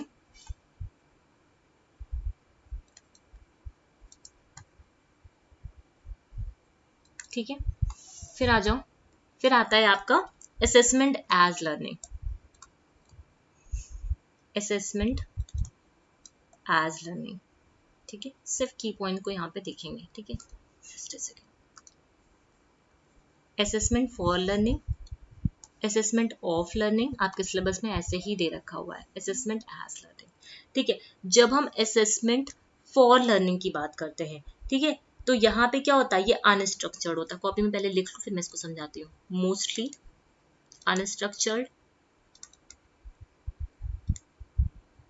unstructured, also, ये इंपॉर्टेंट है आपका, रिफर्ड एज फॉर्मेटिव असेसमेंट। ठीक है, ये ड्यूरिंग द क्लास होता है। अभी मैं समझाती हूँ, पहले लिख लो आप लोग पहले। ठीक है, असेसमेंट ऑफ लर्निंग में क्या होता है, ये कैसा होता है, सबमिटिव होता है। कैसा होता है, सबमिटिव होता है। ठीक है, सबमिटिव होता है एंड लीनियर होता है। ठीक है, नेक्स्ट आ जाओ, आते हैं assessment as learning. Assessment as learning में क्या होता है, to assess their performance on their own, खुद से असेस करना अपनी परफॉर्मेंस को। आप समझो इसको। ठीक है, just perspective assessment for learning. Assessment जो फॉर लर्निंग है वो होता है आपका फॉर्मेटिव। फॉर आप देखो इसको सीखने, लर्न, क्योंकि यहाँ पे कंफ्यूजन हो जाता है। जब भी आप देखो एग्जामिनेशन में कंफ्यूज हो जाओगे कौन सा सबमिटिव है कौन सा आपका फॉर्मेटिव है ना। जब हम फॉर की बात करते हैं, for F for formative, F for formative. ठीक है, समझ रहे हो, एफ ओ फॉर्मेटिव, किससे रिलेट किया, एफ ओ फॉर्मेटिव से। तो ये फॉर्मेटिव असेसमेंट होता है। ये कैसा होता है, बिल्कुल अनस्ट्रक्चर्ड होता है। क्यों अनस्ट्रक्चर्ड होता है, क्योंकि ये ड्यूरिंग द क्लास होते हैं। टीचर मतलब पढ़ाते जा रहे हैं, आपसे क्वेश्चन पूछते जा रहे हैं, है ना। ड्यूरिंग द क्लास वो आपको असेस कर रहे हैं यहाँ पे। ठीक है, फॉर्मेटिव में क्या होता है, ड्यूरिंग द क्लास यहाँ पे असेसमेंट हो रहा है आपका, और तुरंत ही वो रेमेडी भी आपको दे रहे हैं। बिल्कुल अनस्ट्रक्चर्ड होता है, पहले से प्लान नहीं होता है ये। ठीक, फिर आते हैं assessment of learning. Of learning, assessment of learning. ठीक है, अब ये देखो यहाँ पे फॉर का क्या मतलब फॉर्मेटिव हो गया।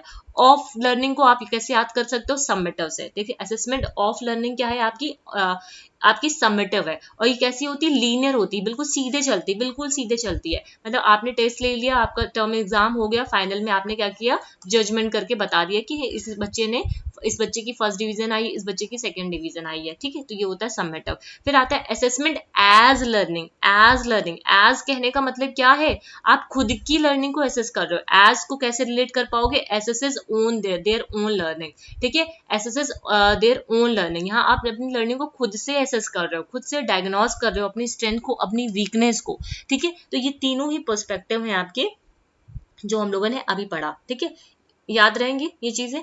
ठीक, नेक्स्ट यहाँ पे आ जाओ, इसको मैं रेज कर रही हूँ। ठीक है, यहीं पे मैं कुछ एक आध टॉपिक और आप लोग को बताती हूँ जस्ट। ठीक, चल अप्रोचेस। ठीक है, अप्रोचेस कौन कौन सी होती है इवैल्यूएशन में,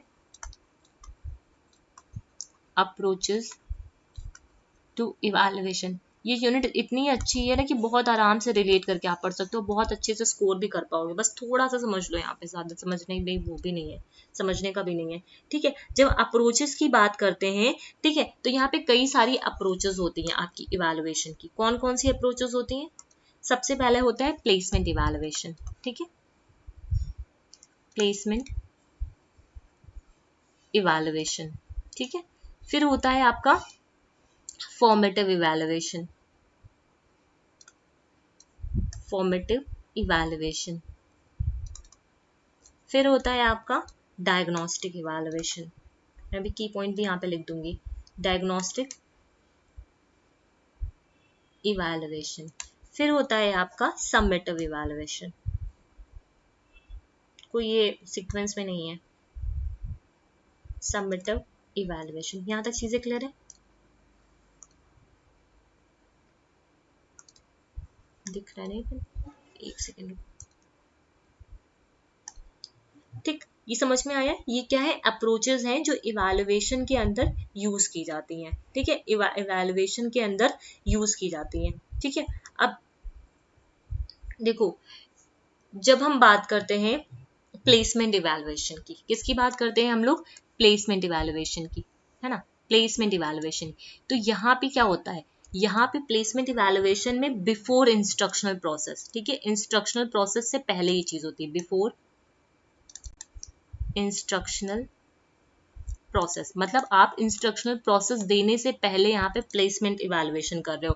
किस लिए कर रहे हो, प्लेसमेंट इवैल्यूएशन मतलब यहाँ पे आप क्या चेक करते हो, उनका एंट्री बिहेवियर, ठीक है, एंट्री बिहेवियर, उनके पास पहले से कितनी नॉलेज है, ठीक है, पहले से उनके पास कितनी नॉलेज है, उनके एंट्री बिहेवियर को चेक करने के लिए, to know their entry behaviour, entry behaviour, ठीक है, उनके एंट्री बिहेवियर को चेक करने के लिए आप प्लेसमेंट इवैल्यूएशन करते हो। ये इंस्ट्रक्शन देने से पहले होता है, समझना, इंस्ट्रक्शन देने से ये पहले होता है। फिर आते हैं फॉर्मेटिव इवैल्यूएशन में, ठीक है, ये क्या होता है, ड्यूरिंग द इंस्ट्रक्शनल प्रोसेस। कब होता है, ड्यूरिंग द इंस्ट्रक्शनल प्रोसेस। ये पूरा आपका की पॉइंट है, मैं लिख रही हूँ और डायरेक्टली आपको क्वेश्चंस मिलेंगे यहाँ से, ठीक है, आप प्रीवियस ईयर लगाओ, आप देखोगे यही चीजें लिखी हुई हैं, ड्यूरिंग द इंस्ट्रक्शनल प्रोसेस, ठीक है। अब ड्यूरिंग द, देखो ये भी ड्यूरिंग द इंस्ट्रक्शनल प्रोसेस चलता है और ये भी आपका ड्यूरिंग द इंस्ट्रक्शनल प्रोसेस चलता है, लेकिन दोनों ही बातें अलग अलग करते हैं, ठीक है, दोनों ही बातें अलग अलग करते हैं। ये भी ड्यूरिंग द इंस्ट्रक्शनल प्रोसेस चलता है और ये भी आपका ड्यूरिंग द इंस्ट्रक्शनल प्रोसेस ही चलता है, लेकिन दोनों भी बातें अलग अलग करते हैं। जब हम फॉर्मेटिव की बात करते हैं, ठीक है, तो यहाँ पे हम क्या करते हैं, उनको इम्प्रूवमेंट करते हैं, उनको मतलब रेमेडी दे रहे हैं ना, उनके अंदर इम्प्रूवमेंट लाने की बात करते हैं। तो यहाँ पे हम क्या करते हैं, इम्प्रूवमेंट देते हैं, मतलब उनको इम्प्रूव करने की कोशिश करते हैं। यहाँ पे हम क्या करते हैं, उनको इम्प्रूव करते हैं, मतलब उनकी लर्निंग को इम्प्रूव कराते हैं यहाँ पे, ठीक। और डायग्नोस्टिक में हम क्या करते हैं, डायग्नोस्टिक में हम क्या करते हैं कि इनको जो इनकी जो लर्निंग डिफिकल्टीज है उसको सॉल्व करते हैं, ठीक है। यहाँ पे हम क्या करते हैं, सॉल्व करते हैं, सॉल्व लर्निंग डिफिकल्टीज, ठीक है, उनकी जो लर्निंग डिफिकल्टीज है उसको यहाँ पे हम क्या करते हैं, सॉल्व करते हैं। समझ में आई बात, ये दोनों ही इंस्ट्रक्शनल प्रोसेस के दौरान ही हो रहे होते हैं, जब आप क्लास में इंस्ट्रक्शन दे रहे होते हो तभी ये दोनों चीजें हो रही होती है, फॉर्मेटिव भी और डायग्नोस्टिक भी, ठीक है। जब फॉर्मेटिव इवैल्यूएशन की बात करते हैं तो वहां पे आप क्या कराते हो, आप उनसे क्वेश्चन आंसर पूछा आपने, ठीक है, तो उन्होंने कुछ गलत बता दिया, तो आप उसको क्या करोगे, इंस्टेंट रेमेडी दोगे, इंस्टेंट उसको इम्प्रूव करा दोगे, ठीक है, उस कंसेप्ट को तुरंत ही आप उसको क्लियर करा दोगे उनको कि हाँ यहाँ पे तुमने ये चीज गलत की थी। तो आप यहाँ पे क्या कर रहे हो, उनकी कंटेंट को इम्प्रूव करा रहे हो, ठीक है, इम्प्रूव करा रहे हो उनके कंटेंट को यहाँ पे, ठीक है। लेकिन जब हम बात करते हैं डायग्नोस्टिक इवैल्यूएशन की, तो उनको जो भी डिफिकल्टीज आ रही है सीखने में जो भी उनको दिक्कत आ रही है उसको वो आप सॉल्व करते हो, ठीक है, आप डायग्नोस करते हो, देखते हो यहाँ पे कि कैसे उनको सीखने में, मतलब उनकी स्ट्रेंथ क्या है, उनकी वीकनेस क्या है, यहाँ पे ऐसे भी लिख लो, उनकी देखते हो आप स्ट्रेंथ, जब ऑब्जर्व करते हो उनको तो उनकी स्ट्रेंथ और वीकनेस को देखते हो कि कहाँ पे उनकी स्ट्रेंथ है, कहाँ पे उनकी वीकनेस है, कहाँ पे उनको डिफिकल्टी आ रही है इस प्रॉब्लम को सॉल्व करने में। तो ये आता है आपका डायग्नोस्टिक इवैल्यूएशन में, ठीक है, किसी को कोई दिक्कत यहाँ तक। अब नेक्स्ट आ जाओ समेटिव में। जब हम समेटिव की बात करते हैं तो ये कब होता है, after instructional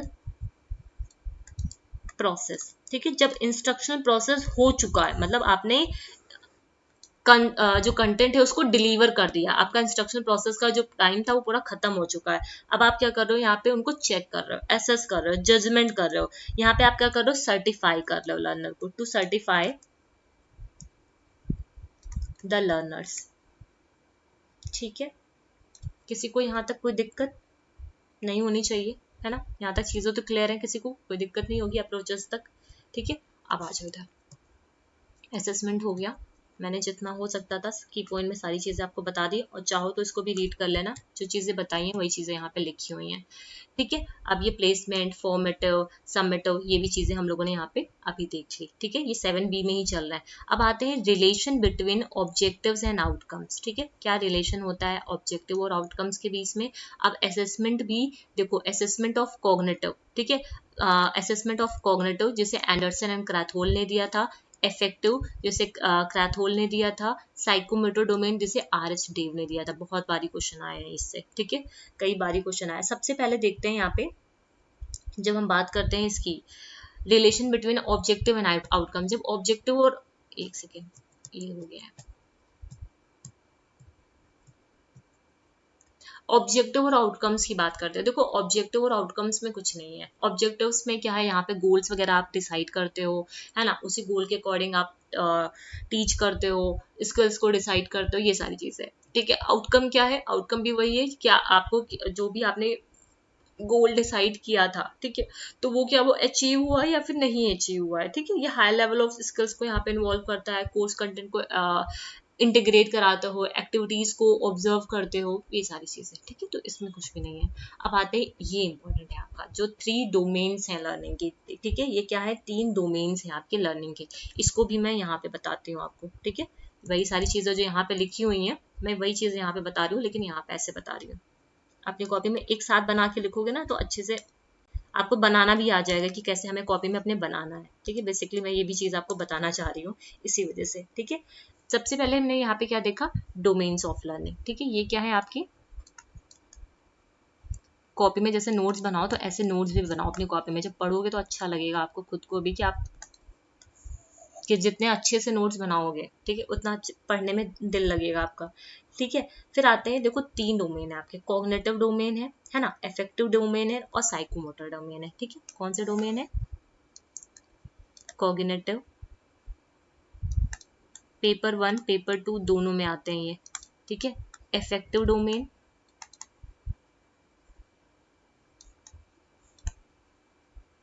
and psychomotor domain, ठीक है। ये चीजें ऐसी है ना जो आपको याद होनी चाहिए, टिप पे होनी चाहिए बिल्कुल आपको, ठीक है। बीएड वगैरह में आप लोगों ने पढ़ा भी होगा, जहां तक मुझे लगता है बीएड एमएड में आप लोगों ने सबने पढ़ा होगा इस चीज को, ठीक है। ये चीज बिल्कुल याद होनी चाहिए, ऐसे फ्री के नंबर है ना, बस यहाँ पे कंफ्यूजन हो जाती है हम लोगों को, कंफ्यूजन के चक्कर में गलत हो जाता है। कॉग्निटिव कहने का मतलब क्या है, देखो जब हम कॉग्निटिव डोमेन की बात करते हैं, ठीक है, यहाँ पे हमारा कॉग्निटिव डोमेन में क्या होता है, मतलब कॉग्निशन की प्रोसेस इन्वॉल्व होती है, ठीक है। कॉग्निशन की प्रोसेस यहाँ पे इन्वॉल्व होती है। अफेक्टिव में हमारी फीलिंग्स, हमारे इमोशंस आते हैं। साइकोमोटर में हमारे एक्शंस आते हैं, ठीक है, एक्शंस आते हैं, मूवमेंट आता है, ठीक है। ये की पॉइंट ही है आपके, ठीक है, जो मैंने बोला अभी। अब इधर आ जाओ, जब हम बात करते हैं कॉग्निटिव डोमेन की, ठीक है। कॉग्निटिव डोमेन को यहाँ पे जब इनकी हायरार्की की बात करते हैं, पहले लिख लो यहाँ पे, मैं पेन चेंज कर दूँ।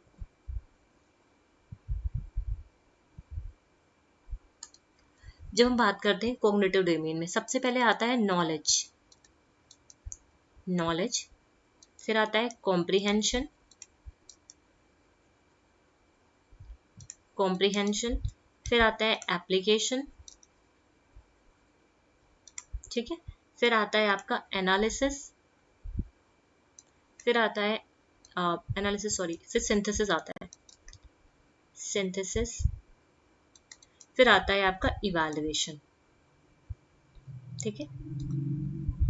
ये ऐसे चलता है, ये हायर लेवल है, ये लो नॉलेज क्या है, लोअर लेवल का कॉग्निटिव है, कॉग्निशन है, और इवैल्यूएशन हायर लेवल का कॉग्निशन है आपका, है ना। ठीक, नॉलेज कॉम्प्रिहेंशन, ये चीज समझ में आई, पहले लिखो फिर मैं समझाती हूँ। क्या काश इसका भी वो भी जो निमोनिक है बताती हूँ, ठीक है। मतलब यहाँ पे इसको फिर क्या किया, क्रैथहोल ने इसको क्या किया, रिवाइज किया। क्रैथहोल ने क्या किया, इसको रिवाइज किया, ठीक है। जब रिवाइज किया इस चीज को क्रैथहोल ने, कॉपी में ऐसे ही नोट्स आप लोग भी बनाओ, ठीक है, बहुत ज्यादा लिखना भी ना पड़े और हमारा कंसेप्ट भी क्लियर हो जाए, है ना। इसको जब रिवाइज किया किसने, क्रैथहोल ने, ठीक है, नाम भी लिख लो, वैसे आपके सिलेबस में ही लिखा हुआ है ये, ठीक है। क्रैथहोल ने क्या किया, इसको रिवाइज किया। जब रिवाइज किया तो यहाँ पे क्या आया आपका, नॉलेज को चेंज कर दिया रिमेम्बरिंग से, ठीक है, रिमेम्बरिंग से, ठीक है। ये वर्ब के फॉर्म, पहले ये किस फॉर्म में था, नाउन के फॉर्म में था, ठीक है। वैसे ये पूछा नहीं गया, मतलब मैं एक्स्ट्रा बता दे रही हूँ, ये स्टेटेड वगैरह में आता है, ठीक है। ये पहले किस में था, नाउन के फॉर्म में था, फिर इसको वर्ब के फॉर्म में इन्होंने चेंज कर दिया। वर्ब के फॉर्म कहने का मतलब क्या, आईएनजी यहाँ पे लगा दिया। कॉम्प्रिहेंशन कहने का मतलब क्या है यहाँ पे, अंडरस्टैंडिंग, अंडरस्टैंडिंग, ठीक है। फिर आता है आपका एप्लीकेशन, एप्लीकेशन को क्या किया, अप्लाइंग, ठीक है, अप्लाइंग, एक याद कर लो, दूसरा अपने आप याद हो जाएगा। एनालिसिस कहने का मतलब क्या है, एनालाइजिंग, ठीक है। सिंथेसिस कहने का मतलब क्या है, इवैल्यूएटिंग, ठीक है। सिंथेसिस, अब यहाँ पे क्या किया है, यहाँ पे ऐसे ये वाला इधर कर दिया है और ये वाला मतलब इसका यहाँ पे आ जाएगा, इसका यहाँ पे आ जाएगा, ऐसे कर दिया है, ठीक है। तो ये एरो याद रखना। इवैल्यूएशन आपका जो है इसको यहाँ पे ले आए, इवैल्यूएटिंग, एक सेकंड, इवैल्यूएटिंग, और सिंथेसिस को क्या कर दिया यहाँ पे क्रिएटिंग। तो ये अपने कॉपी में एरो बना लेना याद करने के लिए, ठीक है, याद करने के लिए एरो बना लेना। इसका जो वो है निमोनिक है कैकाश, क्या कैकाश, ठीक है, AS, ठीक है, KC application, analysis, synthesis and evaluation. इसको याद रखो, इसका वर्क फॉर्म ऑटोमेटिकली आपका बन जाएगा। किसी को यहाँ पे कोई दिक्कत, ठीक है। ये क्या है, कॉग्निटिव प्रोसेस की कुछ डायमेंशंस है नॉलेज की, ठीक है। यहाँ पे सिर्फ इस चीज को याद रखना कि ये एरो इधर आ गया है और ये एरो इधर आ गया है, ठीक है, इस चीज को यहाँ पे ध्यान रखना, ठीक है, याद रहेगा। रिमेम्बरिंग, अब देखो मैं इसको एक एक करके समझा भी दे रही हूँ, ठीक है, मैं बोल रही हूँ, इसे यहाँ पे लिख नहीं रही हूँ, आप लोग चाहो तो लिख लेना। सबसे पहले आते हैं रिमेम्बरिंग, ठीक है, ये क्या है, कॉग्निटिव प्रोसेस है। ये क्या है आपकी, रिमेम्बर करना क्या है आपका कॉग्निटिव प्रोसेस है। रिमेम्बर में हम क्या करते हैं, ठीक है, यहाँ पे हम क्या करते हैं, फैक्चुअल नॉलेज आती है। रिमेम्बरिंग में कौन सी नॉलेज आती है, लिख लेना ये चीज, ठीक है। ये पूछा जाता है जब हम रिमेम्बर करते हैं तो नॉलेज की डायमेंशंस होती हैं, ठीक है, नॉलेज की। यहाँ पे मैं ये चीज लिख रही हूँ, जरा सा लिख लो इस चीज को, ठीक है, एक मिनट। जैसे ये कॉग्निटिव डोमेन है आपका, ठीक है, ये मैं इसके बाद इरेज कर दूंगी, तुरंत लिख लेना इसको। जी, ये जो कॉग्निटिव डोमेन है, क्योंकि स्पेस कम है हमें लिखना ज्यादा है। कॉग्निटिव जो डोमेन है, ठीक है, ये दो डायमेंशन पे काम करता है, ठीक है। एक होता है आपका cognitive process dimension, cognitive process domain, एक होता है आपका नॉलेज डायमेंशन, ठीक है। सॉरी, ये डोमेन नहीं, डायमेंशन है, इसको डायमेंशन कर लो। कॉग्निटिव प्रोसेस डायमेंशन होता है, ठीक है।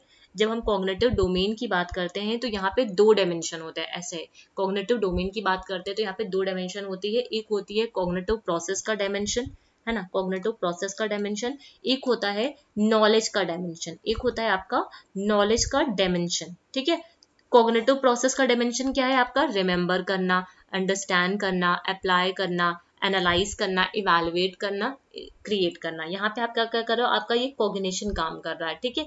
मेंटल प्रोसेस हो रहा है यहाँ पे, मेंटली मतलब मेंटल चीजें काम कर रही हैं। जब नॉलेज डायमेंशन की बात करते हैं, ठीक है, तो इसके अंदर क्या क्या आता है, अब यहाँ पे लिखो, एक ये मैं इरेज कर दे रही हूँ, ठीक है।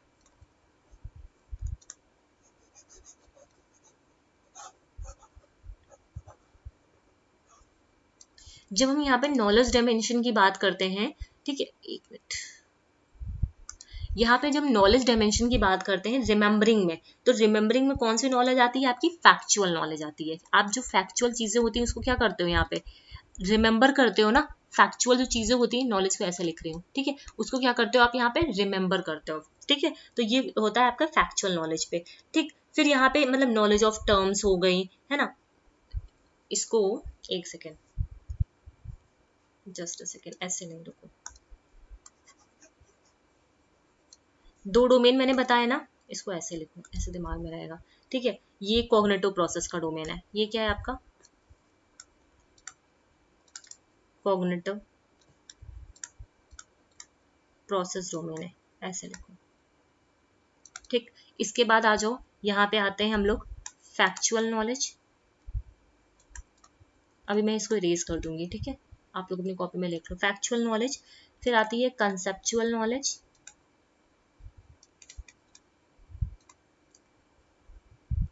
फिर आते हैं यहाँ पे प्रोसीजरल नॉलेज,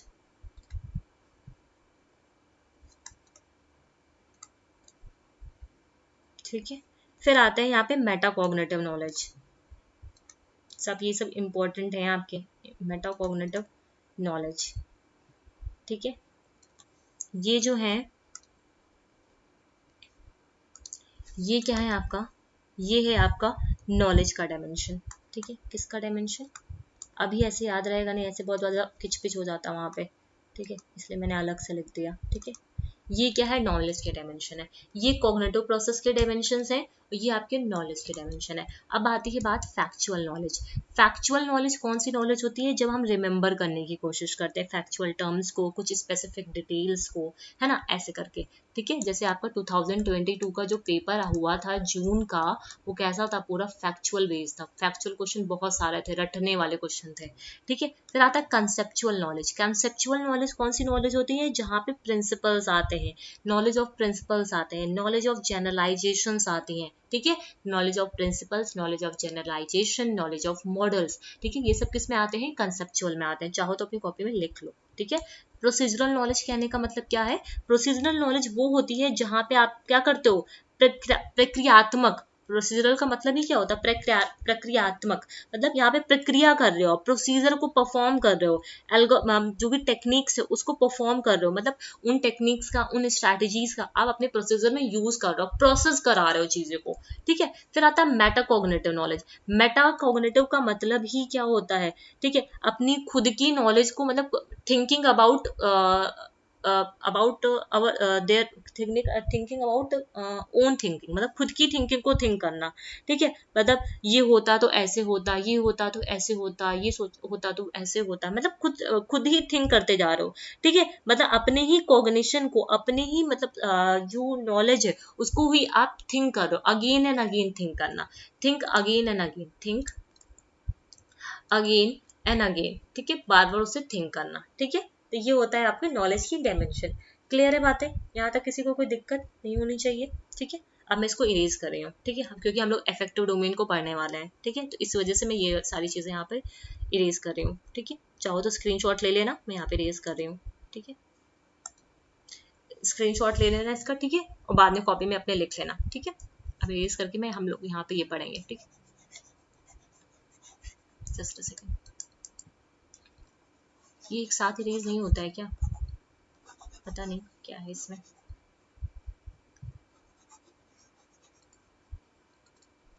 हो तो रहा है वैसे,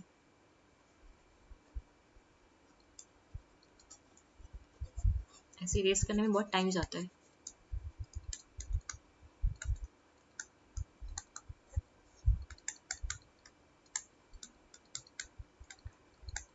जस्ट अ सेकेंड, इसको भी रहने देते हैं, ठीक है, जरूरत होगी तो फिर देखेंगे, ठीक है। यहाँ पे लाइन में ड्रॉ कर दूं, जैसे आपको पता रही इधर का है, ठीक है। अब आ जाओ यहाँ पे इफेक्टिव डोमेन में, ठीक है, इफेक्टिव डोमेन में आ जाते हैं। जब इफेक्टिव डोमेन की बात करते हैं, ठीक, तो सबसे पहले यहाँ पे क्या आता है, आर स्क्वायर वॉक, ठीक है, R square walk, R square walk, मैंने ऐसे याद किया है, आप चाहो तो कोई और निमोनिक बना सकते हो, आर स्क्वायर वॉक, ठीक है। सबसे पहले आता है रिसीविंग, रिसीविंग, फिर आता है रेस्पॉन्डिंग, रेस्पॉन्डिंग, फिर आता है वैल्विंग, ठीक है, क्या आता है, वैल्विंग, फिर आता है ऑर्गेनाइजिंग, ऑर्गेनाइजिंग, फिर आता है कैरेक्टराइजिंग, ठीक है, फिर क्या आता है आपका कैरेक्टराइजिंग, ठीक है, याद रहेगा, ठीक। ये क्या होता है, ये ऐसे चलता है ये भी, ठीक है, ये लोअर लेवल है, ये भी, ठीक है, ये क्या है, लोअर लेवल है, ये आपका हायर लेवल है। क्वेश्चन पूछा जाता है कि हायर लेवल में कॉग्निटिव में क्या आता है, अफेक्टिव में क्या आता है, साइकोडोमेन में क्या आता है, ऐसे क्वेश्चन आते हैं।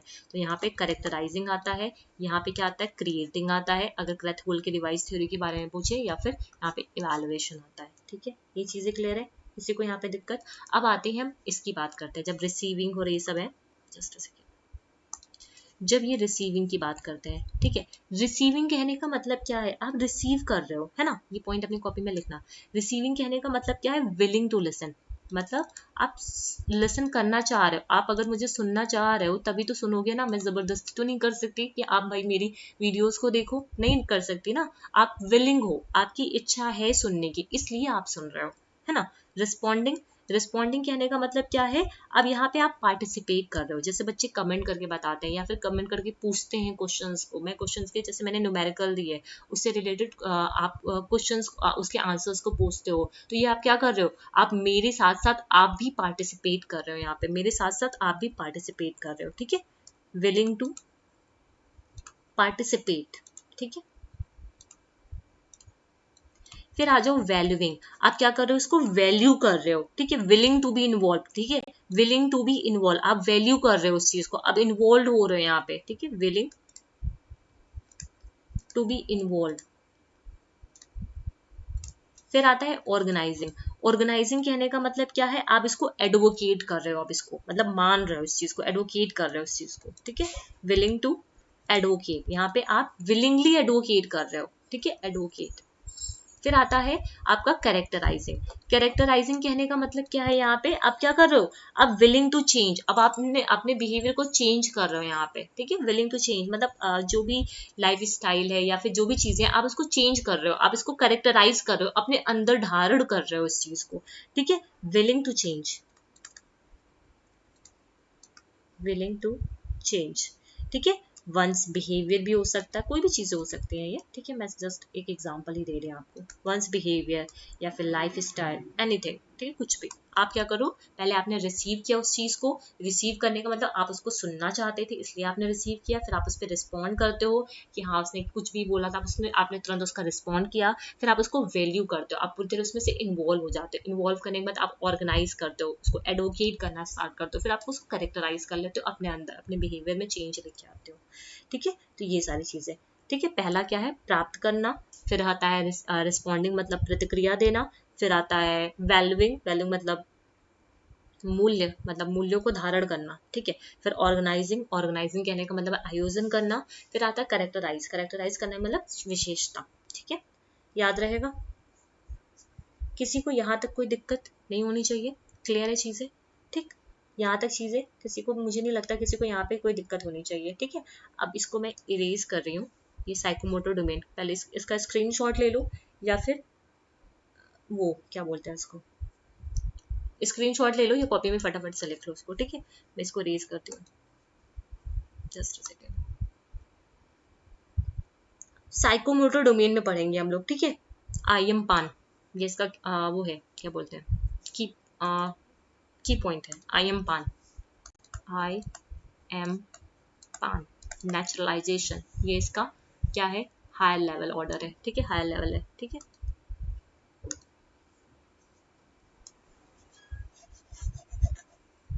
जस्ट सेकंड, मुझे देखना पड़ेगा ये जल्दी से कैसे इरेज होता है, पूरी स्लाइड इरेज ना हो करके।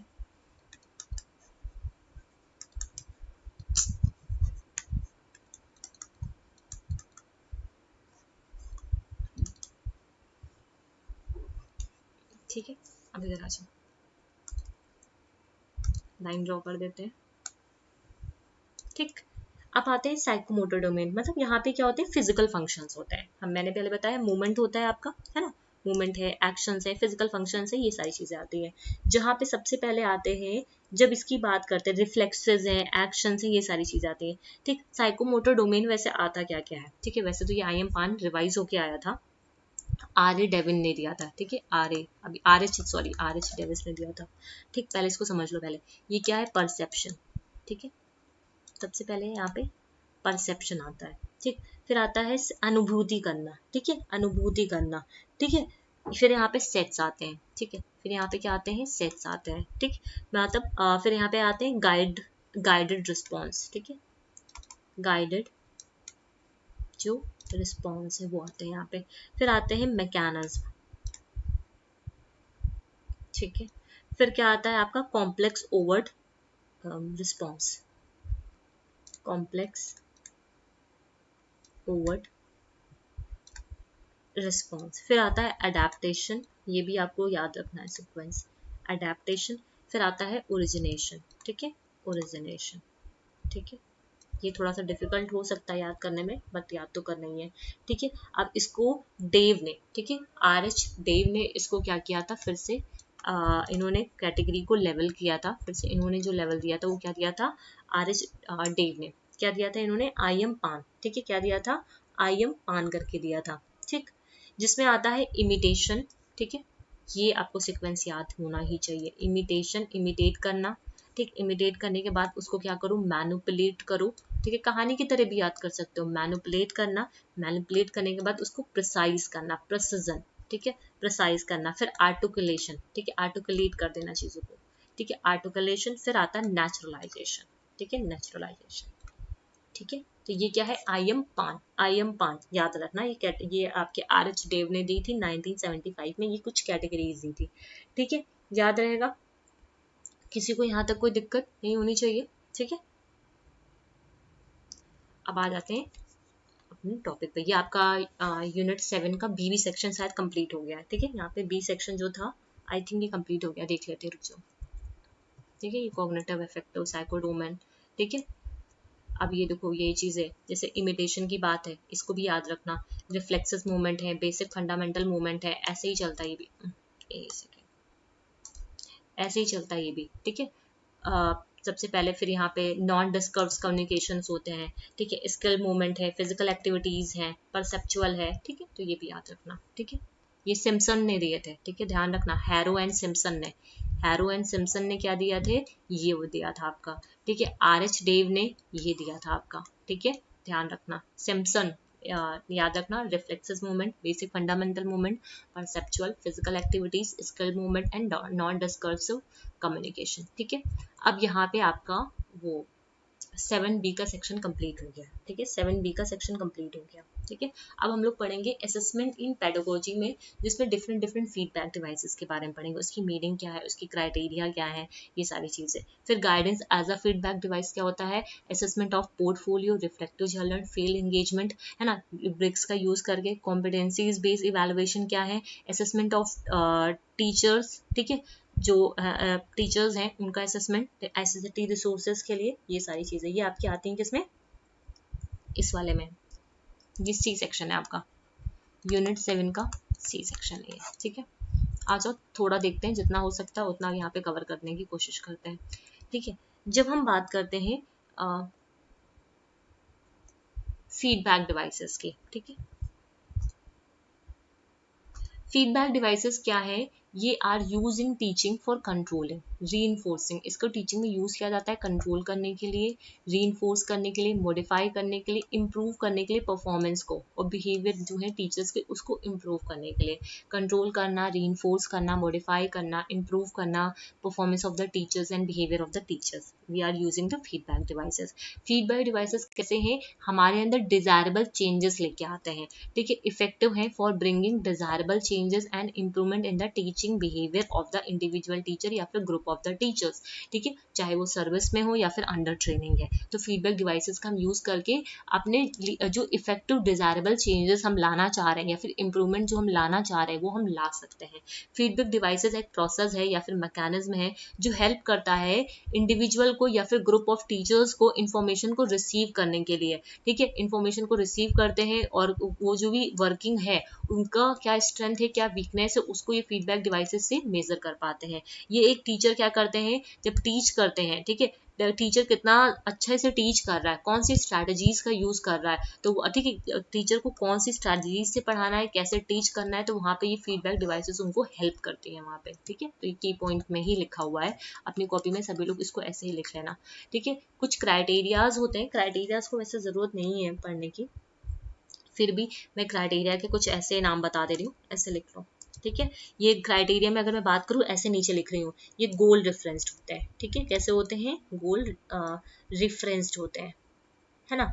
दूसरी बात ये कैसे होते हैं, टेंजिबल एंड ट्रांसपेरेंट होते हैं, टेंजिबल एंड ट्रांसपेरेंट, डिटेल में ऊपर लिखा भी हुआ, चाहो तो पढ़ लेना, ठीक है। ट्रांसपेरेंट होता है, ठीक है, एक्शनेबल होता है, ठीक है, ये इसका नहीं है, मतलब ये एक मैं की पॉइंट की तरह लिख रही हूँ, मैं इसके नीचे लिख रही हूँ तो ये मत समझ लेना कि इसी का ही है, ठीक है, एक्शनेबल है, ये भी क्राइटेरिया ही है, मतलब ये पॉइंट में मैंने बता रही हूँ आपको, ठीक है। एक्शनेबल होता है, यूजर फ्रेंडली होता है, ठीक है, कैसे होते हैं, यूजर फ्रेंडली होते हैं, ठीक है। फिर कैसे होते हैं, टाइमली किया जाता है इनको, ठीक है। फिर कैसे होते हैं, ये ऑन गोइंग प्रोसेस है, कैसा है ये, ऑन गोइंग प्रोसेस है। फिर ये कंसिस्टेंट है, कैसा है ये आपका, कंसिस्टेंट है, ठीक है। तो वन वन वर्ड में ऐसे करके लिख लो, ठीक है, याद रहेगा आपको, और इसको ऊपर वाले को एक बार रीड कर लेना, ठीक।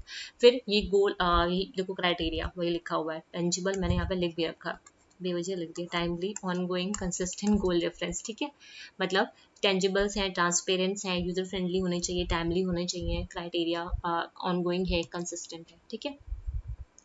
क्लियर है बातें, यहाँ तक चीजें क्लियर है, ठीक। अब आते हैं जब हम टाइप्स ऑफ फीडबैक डिवाइसेस की बात करते हैं, कुछ पॉजिटिव फीडबैक्स होते हैं, कुछ नेगेटिव फीडबैक्स होते हैं, फीडबैक भी डिफरेंट डिफरेंट तरीके के होते हैं, ठीक है। नॉन वर्बल फीडबैक होते हैं, वर्बल फीडबैक होते हैं, क्वांटिटेटिव फीडबैक होते हैं, डिफरेंट डिफरेंट फीडबैक्स होते हैं, ठीक। अब इसमें तीन इसको इस चीज को नहीं,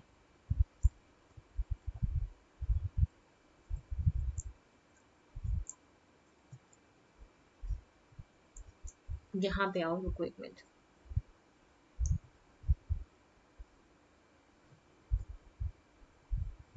यहाँ से आता है, ठीक है।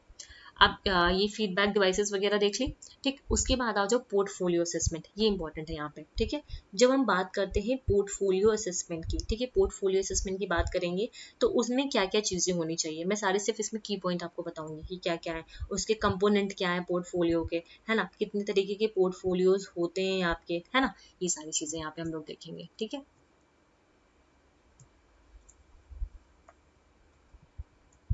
अब देखो, जस्ट पोर्टफोलियो कैसे होते हैं, पर्सनलाइज होते हैं। अच्छा मैं इसको ऐसे बता देती हूँ, यहाँ पे पॉइंट लिख लो, ठीक है। पोर्टफोलियो कैसे होते हैं, कैसे होने चाहिए, पोर्टफोलियो शुड बी, ठीक है, पोर्टफोलियो कैसे होने चाहिए, पहले ये देखो पोर्टफोलियो जो हैं वो कैसे होने चाहिए, कैसे होने चाहिए, मल्टी सोर्स्ड होने चाहिए, ठीक है, कैसे होने चाहिए, मल्टी सोर्स्ड, ठीक है।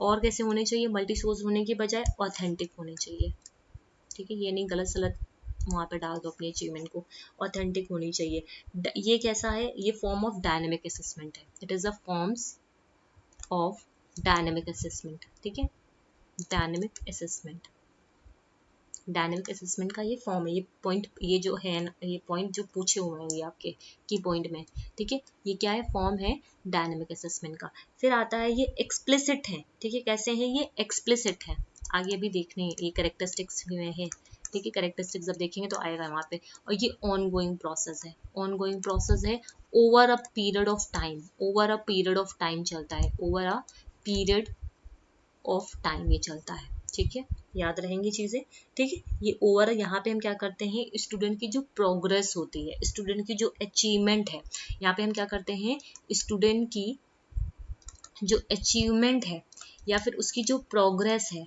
ठीक है, या फिर हाँ, स्टूडेंट्स की जो प्रोग्रेस है, जो अचीवमेंट है, उसको यहाँ पे रखते हैं, उसको हम यहाँ पे क्या करते हैं, रखते हैं, उनकी स्टूडेंट की एफर्ट्स को, प्रोग्रेस को, अचीवमेंट को एज अ एविडेंस यहाँ पे रखा जाता है, कलेक्ट किया जाता है, ठीक है। क्लियर है बातें, क्लियर है।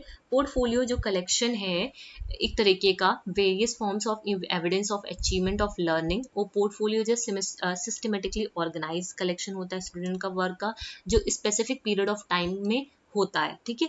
ये कैसे चलता है, over a period of time, ये पूरा की पॉइंट है ये आपका, ठीक है, ये over a period of time. ये जो असेसमेंट है ये इंडिविजुअल प्रिपेयर करते हैं, स्टूडेंट भी प्रिपेयर कर सकते हैं, या फिर किसी फैकल्टी के डायरेक्शन में भी इसको प्रिपेयर किया जा सकता है। पोर्टफोलियो कैसे होते हैं, डायनेमिक होते हैं, स्टैटिस्टिक नहीं होते हैं, ऑन गोइंग डायलॉग्स होते हैं यहाँ पे टीचर और स्टूडेंट के बीच में, जो अभी हम लोगों ने यहाँ पे देखा इस चीज को। ये डायनेमिक फॉर्म का, असेसमेंट का एक डायनेमिक फॉर्म होता है, ठीक। मिलर ने आइडेंटिफाइज किया यहाँ पे 4 लेवल, मिलर ने, इंपॉर्टेंट है, मिलर ने, अब ये जो नाम वगैरह है ना, कई बार देखा होगा आप लोग ने एग्जाम में नाम लिख के आ जाता पूछता है इनके अकॉर्डिंग क्या स्टेप्स थे, इन्होंने कौन से लेवल्स की बात की, तो आप लोग क्या करते हो, खाली नीचे वाला तो पढ़ लेते हो, ऊपर वाला पढ़ना भूल जाओ तो याद ही नहीं रहता है, तो इसको भी ध्यान रखो। मिलर ने 4 लेवल्स को आइडेंटिफाई किया, knows, knows how, shows how, does, ठीक है, knows, knows how, shows how and does, ये 4 लेवल थे स्टूडेंट्स को जब एसेस करने के लिए, ठीक है। अब आते हैं, अच्छा इनके कंपोनेंट्स मैंने डाले हैं आगे, नहीं डाले, लिख लो, है तो वही चीजें लेकिन फिर भी यहाँ पे लिख लो। कंपोनेंट्स में अगर हम बात करते हैं, जस्ट अ सेकेंड, कंपोनेंट्स में आते हैं, ये स्पेसिफिक पर्पस के लिए डिजाइन किए जाते हैं, ठीक है, स्पेसिफिक पर्पस होते हैं, ठीक है, they have a specific purpose. दूसरी बात, they are developed for a, they are developed for specific audience, specific audience, ठीक है, ये इनके कुछ कंपोनेंट है। फिर क्या है यहाँ पे, ये कंटेन करते हैं, दे कंटेन वर्क सैंपल, थोड़ा सा हो सकता है वीडियो लंबा हो जाएगा आपका, बट आपका रिवीजन हो जाएगा, ठीक है, तो आपके पास और टाइम बच जाएगा क्योंकि आज फर्स्ट हो चुकी है। They contain work samples commonly, जिसे हम लोग क्या बोलते हैं, एविडेंस बोलते हैं, अभी आप लोगों ने देखा था इस चीज को आगे, ठीक है, एविडेंस, ठीक है। फिर आता है यहाँ पे रिफ्लेक्शंस देख पाते हैं बच्चे अपनी लर्निंग का, अपने अचीवमेंट्स का, ठीक है, तो दीज आर द कंपोनेंट्स, ठीक है, ये क्या है, कंपोनेंट्स है।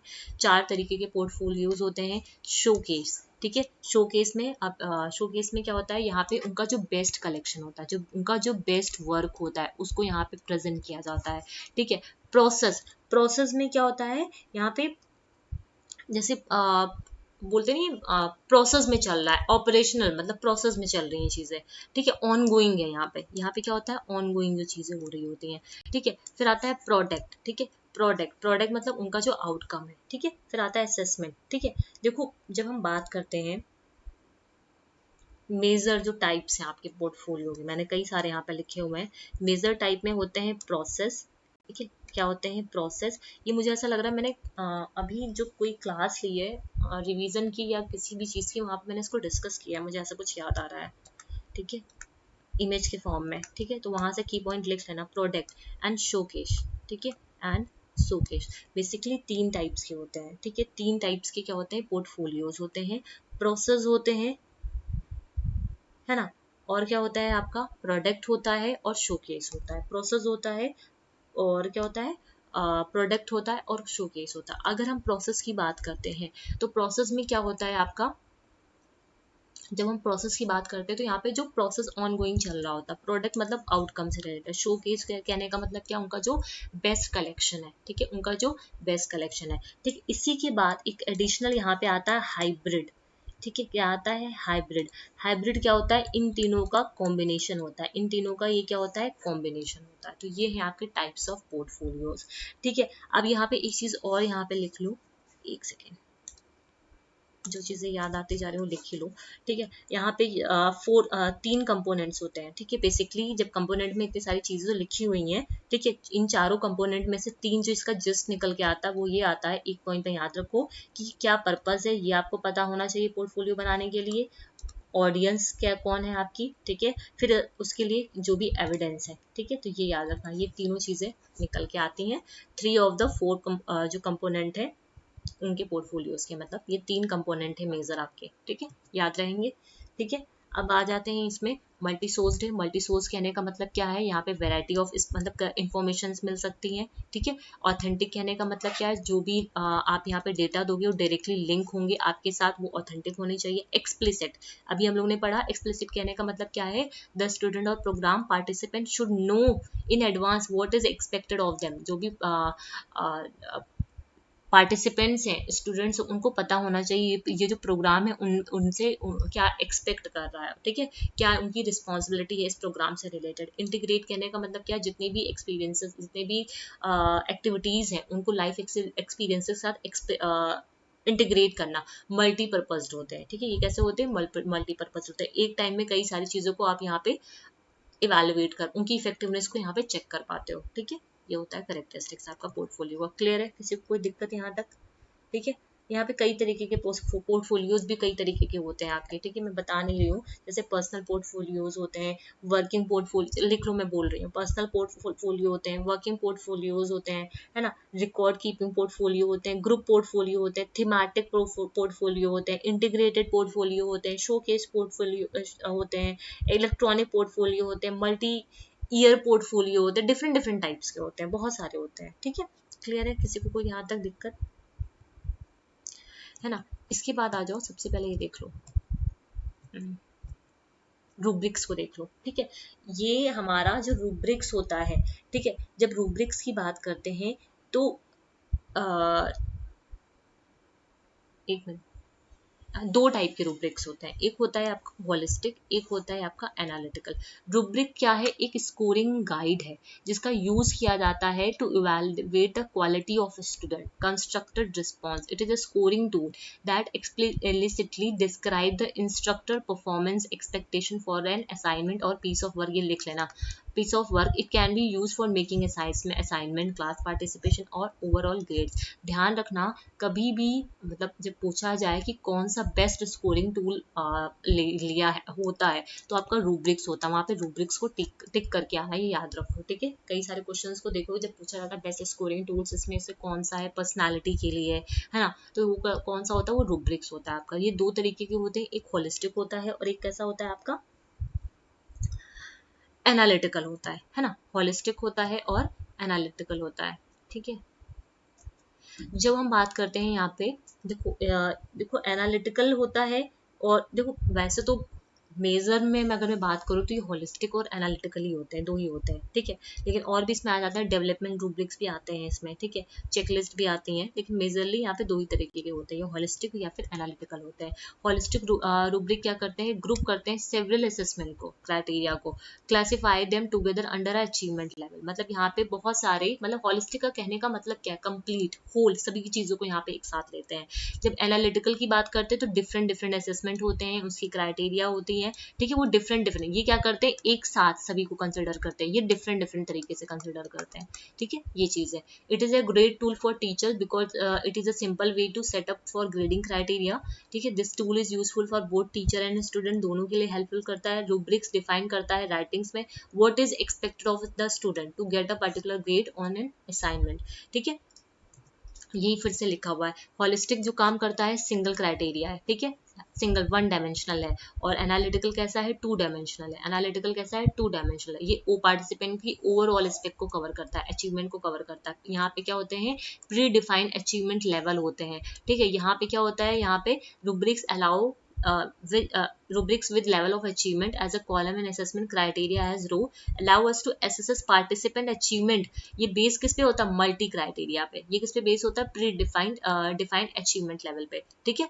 ये आपके कैसे होते हैं, परफॉर्मेंस डिस्क्रिप्शन कैसा होता है, पैराग्राफ के फॉर्म्स में होता है। ये किसके फॉर्म्स में होता है, लेबल में, जहाँ पे आपके रो और कॉलम ऐसे करके बना होता है, रो और कॉलम बना होता है। यहाँ पे एनालिटिकल में ये दो डायमेंशन पे चलते हैं, ठीक है, और ये किस में चलते हैं, एक पैराग्राफ लिखा होता है, ये सिंगल डायमेंशन होता है यहाँ पे, ठीक है। क्लियर है बातें, अब यहाँ पे चीजें क्लियर है। अब आ जाइए रिफ्लेक्टिव जर्नल्स में, यहाँ तक चीजें क्लियर है, किसी को कोई दिक्कत नहीं होनी चाहिए। रिफ्लेक्टिव जर्नल्स जो होते हैं आपके, वो क्या होते हैं, एक सेकेंड, रिफ्लेक्टिव जर्नल्स का मतलब क्या है, रिकॉर्डिंग आइडियाज, ठीक है, ये की पॉइंट्स में ही लिखा है आपका, ठीक है, आइडियाज को रिकॉर्ड करना, पर्सनल थॉट्स को रिकॉर्ड करना, एक्सपीरियंसेस को एज वेल एज उनको क्या करना, मतलब जितने भी रिफ्लेक्टिव जर्नल का मतलब ही क्या होता है, आप वहाँ पे क्या करते हो, लिखते हो, वहाँ पे क्या करते हो, लिखते हो अपनी लर्निंग एक्सपीरियंसेस को, अपने आइडियाज को, अपने थॉट्स को, जो भी इंसाइट है स्टूडेंट के अंदर, वो सारी चीजें आप यहाँ पे क्या करते हो, लिखते हो, ठीक है। जो स्टूडेंट्स हैं वो एबल होते हैं अपने कंसेप्ट को डिफाइन करने के लिए, अपने कंसेप्ट को डिमॉन्स्ट्रेट कर पाते हैं, अपनी अंडरस्टैंडिंग को यहाँ पे डिमॉन्स्ट्रेट करते हैं। रिफ्लेक्टिव जर्नल रिक्वायर करता है student to think more deeply, यहाँ पे स्टूडेंट क्या करता है, मोर डीपली थिंक करता है, सोचता है, अपने जो ओल्ड आइडियाज हैं उनको ये चैलेंज कर पाता है, ठीक है, न्यू जो इंफॉर्मेशन है, ठीक है, जो भी ओल्ड आइडियाज है उनको चैलेंज करता है, और न्यू इंफॉर्मेशन को यहाँ पे गैदर करता है, सिंथेसाइज करता है, एनालिसिस करता है उसकी, है ना, ये सारी चीजें आते हैं। जो बेनिफिट है रिफ्लेक्टिव लर्निंग प्रोसेस का, वो क्या है, ये एक्यूमुलेटेड होते हैं, ओवर धीरे धीरे एक्यूमुलेट होते हैं over a period of time, जहाँ पे स्टूडेंट क्या करता है, शो करता है सीरीज ऑफ डेवलपमेंट चेंजेस, ठीक है, वो सारी चीजों को पहले ये लिखा, धीरे धीरे फिर ये, तो ये क्या करता है, डेवलपमेंट चेंजेस, धीरे धीरे जो चेंजेस आ रहा है उसकी पर्सनल ग्रोथ में, उसके पर्सपेक्टिव में, उसका क्या धीरे धीरे क्या होता है, आप धीरे जब रिफ्लेक्टिव जर्नल स्टार्ट करते हो तो ये over a period of time होता है ना, तो यहाँ पे क्या होता है, मतलब आप धीरे धीरे जैसे जैसे मेच्योर होते जाओगे ना, आपकी ग्रोथ होती जाएगी, आप मेच्योर होते जाओगे, आपका पर्सपेक्टिव बदलता जाएगा, तो वैसे वैसे ये क्या होता है, और अच्छा बनता जाता है, ठीक है। तो ये होता है रिफ्लेक्टिव जर्नल, ठीक है। यहाँ पे आप क्या करते हो, ये एक रिफ्लेक्टिव जर्नल एक टूल है where student can reflect on and write about their progress in learning, ठीक है, ये क्या है, इट इज अ टूल, ये भी लिख लो, इट इज अ टूल, ठीक है, ये क्या है, एक टूल है वेयर स्टूडेंट्स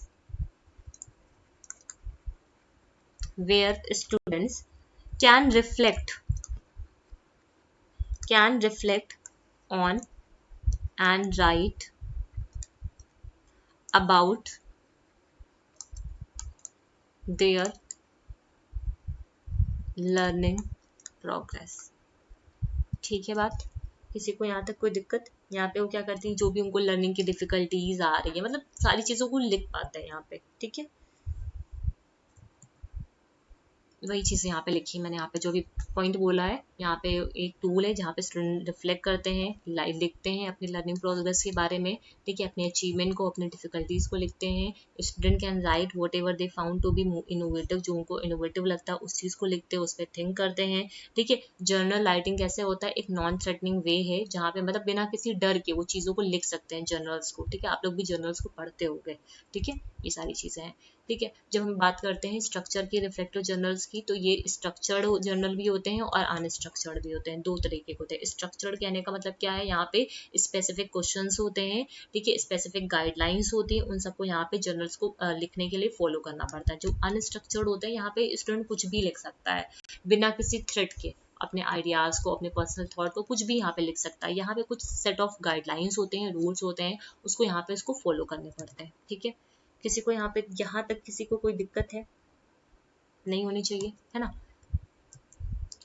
एडवांटेज और डिसएडवांटेज, ये एक्टिव लर्निंग करता है, अंडरस्टैंड करता है प्रोग्रेस को, स्टूडेंट की प्रोग्रेस को समझने में, इम्प्रूव करता है राइटिंग स्किल्स को। यहाँ पे जो डिफिकल्ट होता है ऑब्जेक्टिव मार्किंग, ठीक है, और ऑब्जेक्टिव मार्किंग नहीं कर सकते हो, ठीक है। कॉन्फिडेंशियलिटी यहाँ पे नहीं हो पाती है, टाइम कंज्यूमिंग होता है, ठीक है। तो ये सारी चीजें यहाँ पे, ठीक है। रूब्रिक्स हम लोगों ने देख लिया। ये कुछ इंपॉर्टेंट है रूब्रिक्स के, असेसमेंट टूल है, इम्प्रूव करता है लर्निंग को, कम्युनिकेशन टूल में काम आता है, ठीक है। अब ये रूब्रिक्स को कैसे बनाना है, ये सब मैंने पूरा आप लोग को डिटेल में कराया हुआ है, रूब्रिक्स को कैसे बनाया जाता है, तो ये यहाँ पे हमें जरूरत नहीं है, ठीक है।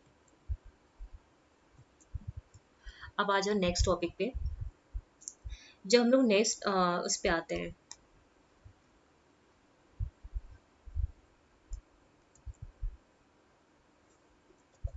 आईसीटी रिसोर्सेज पे, किस पे आते हैं, आईसीटी रिसोर्सेज पे आते हैं, ठीक है। आईसीटी रिसोर्सेज में जब बात करते हैं टीचर को प्रिपेयर करने के लिए, तो इसमें क्या आती है, इन्फॉर्मेशन आती है। ये की पॉइंट में आपका इन्फॉर्मेशन है, कोलैबोरेशन है और लर्निंग रिसोर्सेज है, ठीक है। इन्फॉर्मेशन है, कोलैबोरेशन है एंड लर्निंग रिसोर्सेज है, ठीक है। क्लियर है यहाँ तक चीजें, ठीक। तो आईसीटी रिसोर्सेज में ये आ जाते हैं, ये भी देख लो, 2 मिनट लगे। कॉम्पिटेंसी बेस्ड जो इवैल्यूएशन होता है, कॉम्पिटेंसी बेस्ड जो इवैल्यूएशन होते हैं, it is the process of collecting evidences.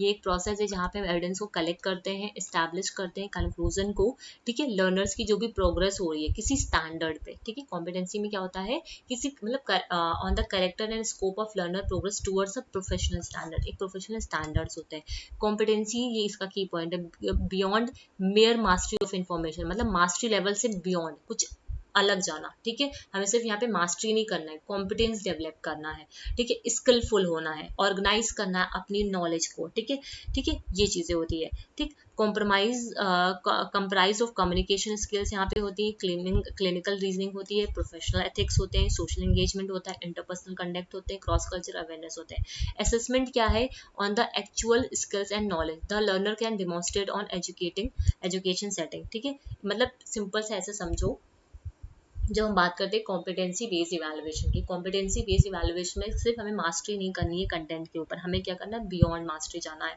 ठीक है। वहां पे हमारी स्किल, हमें चीजों को क्या करना है, हमें स्किलफुल अपनी स्किल्स को डेवलप करना है, ऑर्गेनाइज करना है, स्किल्ड होना है, मोर एंड मोर स्किल्ड होना, ठीक है। ये चीजें हैं यहाँ पे, ठीक है। असेसमेंट क्या है, कॉम्पिटेंसी बेस्ड इवैल्यूएशन की, कॉम्पिटेंसी सैम्पलिंग है, ऑब्जर्वेशन है, प्रेजेंटेशन पेपर है, क्रिएटिंग डेवलपमेंट प्लान है, एसएसएस रिव्यू होता है, ठीक है। ये सेल्फ असेसमेंट होते हैं, ऑन ऑफ ट्रेनिंग होती है, नाम याद होने चाहिए, री असेसमेंट होता है, कंटिन्यूअस जो इंप्रूवमेंट होती है आपकी फीडबैक की, ठीक है, याद रहेगा, ठीक। तो यहाँ पे आपका 7C भी कंप्लीट हो गया, ठीक है, समझ में आया, 7C भी कंप्लीट हो गया। मैं 7D भी अभी भी कराए दे रही हूँ, ठीक है, जिससे आपका ये कंप्लीट हो जाए, ठीक है। 7D, ठीक है, पेडागोजी एंड्रोगोजी में, ठीक है, या फिर इसको नेक्स्ट क्लास में करें, ठीक है। ऑलरेडी हम लोगों ने 7B और 7C को कंप्लीट कर लिया है, ठीक है। 7B एंड 7C को यहाँ पे कंप्लीट कर लिया है ऑलरेडी, ठीक है। इसके साथ साथ जो 7A का कुछ पार्ट था वो भी यहाँ पे कंप्लीट कर लिया है, ठीक है। अभी मैं करा सकती हूँ बट रहने दो, ठीक है। इसको हम लोग इंटरेक्शन को कल कर लेते हैं, ठीक है, नेक्स्ट सेशन में कर लेते हैं, जो बहुत छोटा सा है, ठीक है। मेन इसमें जो गैलोवे हैं आपके और फ्लैंडर्स हैं वो आपके इसमें इंपॉर्टेंट है, ठीक है। तो इसको कल कर लेते हैं, ठीक है। आज का सेशन फिर यहीं पे एंड करते हैं, ठीक है। और उसके अलावा आज आप लोग को क्या बोलते हैं उसको, जो पेपर मैं कल डिस्कस कर रही थी आपके साथ 2023 का 50 क्वेश्चन ही मैंने वहाँ पे डिस्कस किए हैं, उसके जो रेस्ट ऑफ द क्वेश्चंस हैं वो मैं आज शेयर कर दूंगी, ठीक है। आज मैं उसमें डिटेल में बात करेंगे उस पर, जिससे आपको पेपर कवर हो जाए, ठीक है। उसके अलावा अगर किसी को कोई क्वेरी है या फिर कुछ पूछना है तो कमेंट सेक्शन में लिख के पूछ सकता है, और जो लोग भी टेलीग्राम पे नहीं जुड़े हो वो लोग टेलीग्राम पे भी जुड़ जाओ, ठीक है। So thank you everyone. Videos अगर इन्फॉर्मेटिव लगे तो चैनल को सब्सक्राइब करिएगा, शेयर करिएगा अपने फ्रेंड्स के साथ। Thank you.